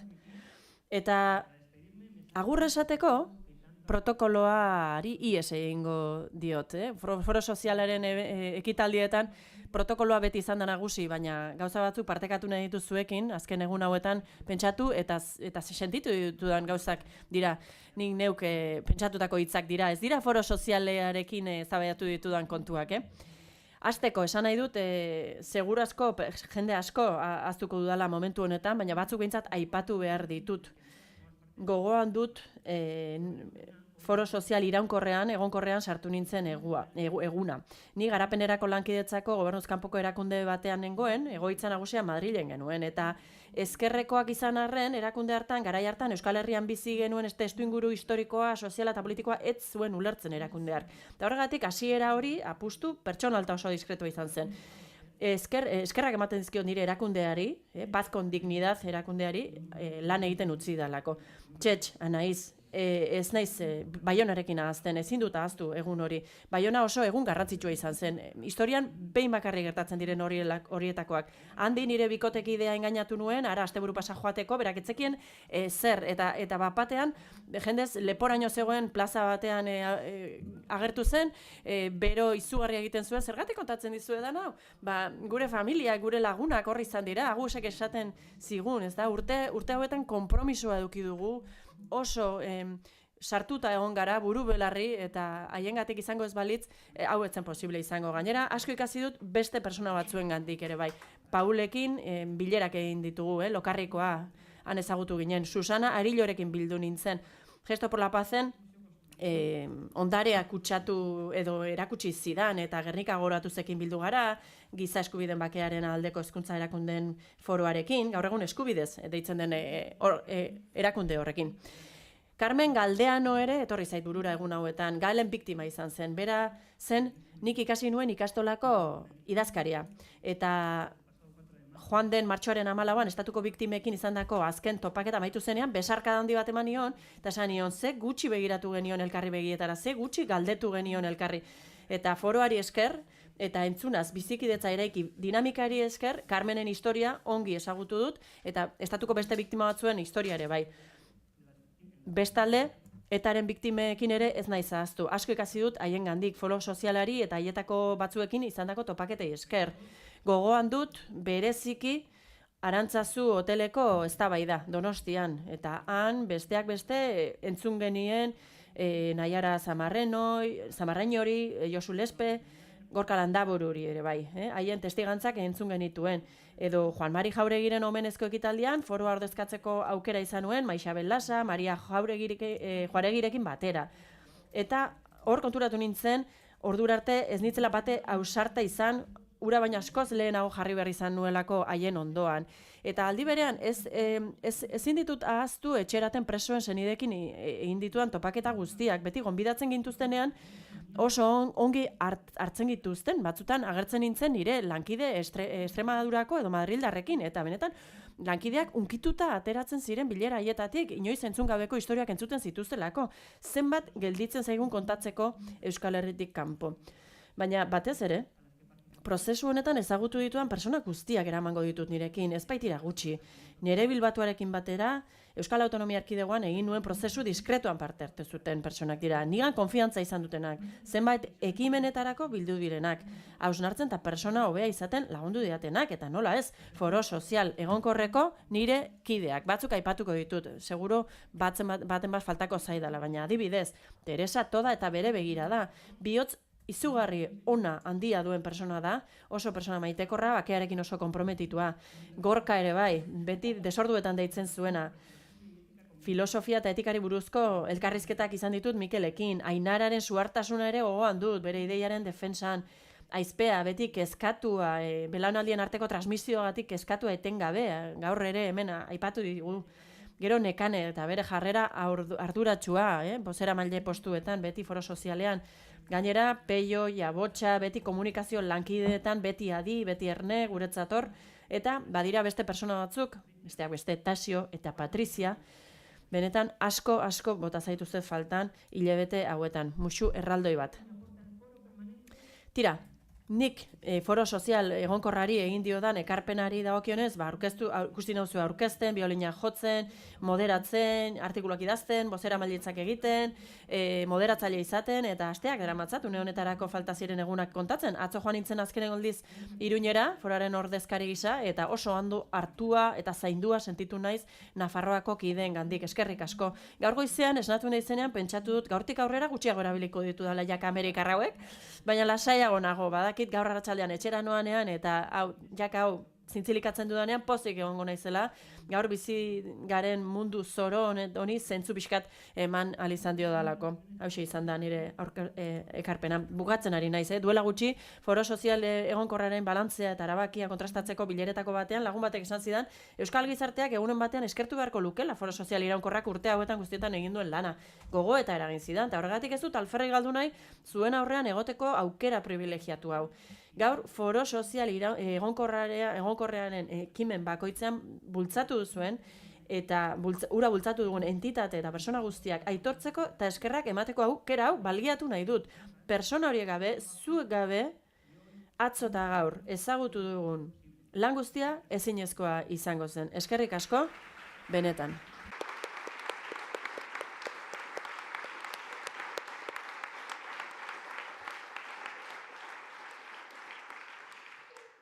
También un sentido agradecimiento. Bestalde, bide honetan guztian bidelagun izan ditugun gainerako eragile sozial, politiko eta instituzionalere ere eskerrak eman dizkigu, baita biktimei eta biktima guztiei ere, zuen testigantzetatik, konpromisotik, prozesu osoan parte hartu duzuen guztioi. Eskerrik asko, bihotz-bihotzez. Y por último, azkenik, ezin dut 6. foro sozial hau, azken hau, itxi, zalantzari gabe, denbora guzti honetan funtsezko izan den persona bati eskerrak eman gabe. Nik badakit ez dela ona personalizatzea, eta ziur nago amaitzen dugunean bronka botako didala, badakit ez zaila gustatuko hau esatea nik, baina merezi du, nik uste dut merezi duela, benetan gure koordinatzailea izan da, eta ordezkatu egiten gaitu, hemen gauden guztion ordezkari izan da. Gure koordinatzailea izateaz gain, prozesu honetan guztian itxasgarri edo pegamentua izan da, bera. Uso une zailetan ere sostengatu egin gaitu, saiatu izan da, inoiz ez du amore eman, frustrazioak kudeatu ditu, ilusioak kutsatu du, maixua izan da, eta berarekin ikasi dugu aliantzak egiten, mikroakordioak eraikitzen, adostasunak lortzen, eta gainera gauzak egiten jakindu eta egiten irakatsi digu. Hori, benetan, izugarrizko ondarea da foro sozial egonkorraren ondoren etorriko denerako. Eta horregatik, eskerrik asko, Agus Hernan.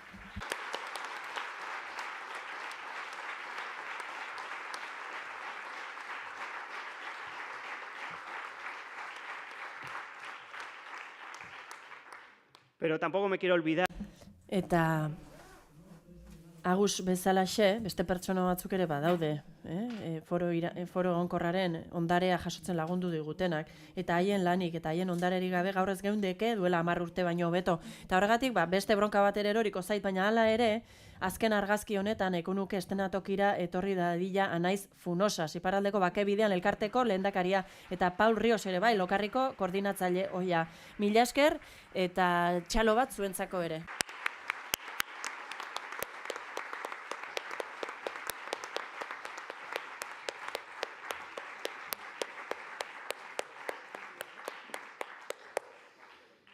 Y bueno, para que este momento sirva... Eta tira, une honek balio izan dezan zuen lana aintzatesteko eta rekonozitzeko, aitortzeko, eta batez ere une honi kolore pixka bat emateko, orain udaberria datorkigun hontan, ez da? Orain ari gara etapa berri batez. Tira, oparitxo hau eskaini nahi dizuegu, Teresa Toda, Aizpea Leizaola eta Nekane Altzelaiek emango dizkizuete oparitxoak eta lore sortak. Aurrera.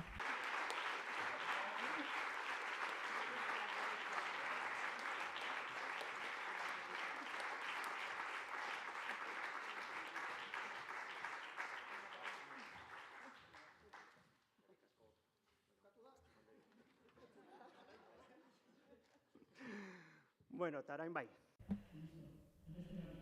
Gaur Donostiatik 2023ko martxoaren 18an foro sozial iraunkorrak agur esaten dizue. Mila esker gure ondoan izategatik eta izan zaitezte bakezaleak. Mila esker eta beste bat arte.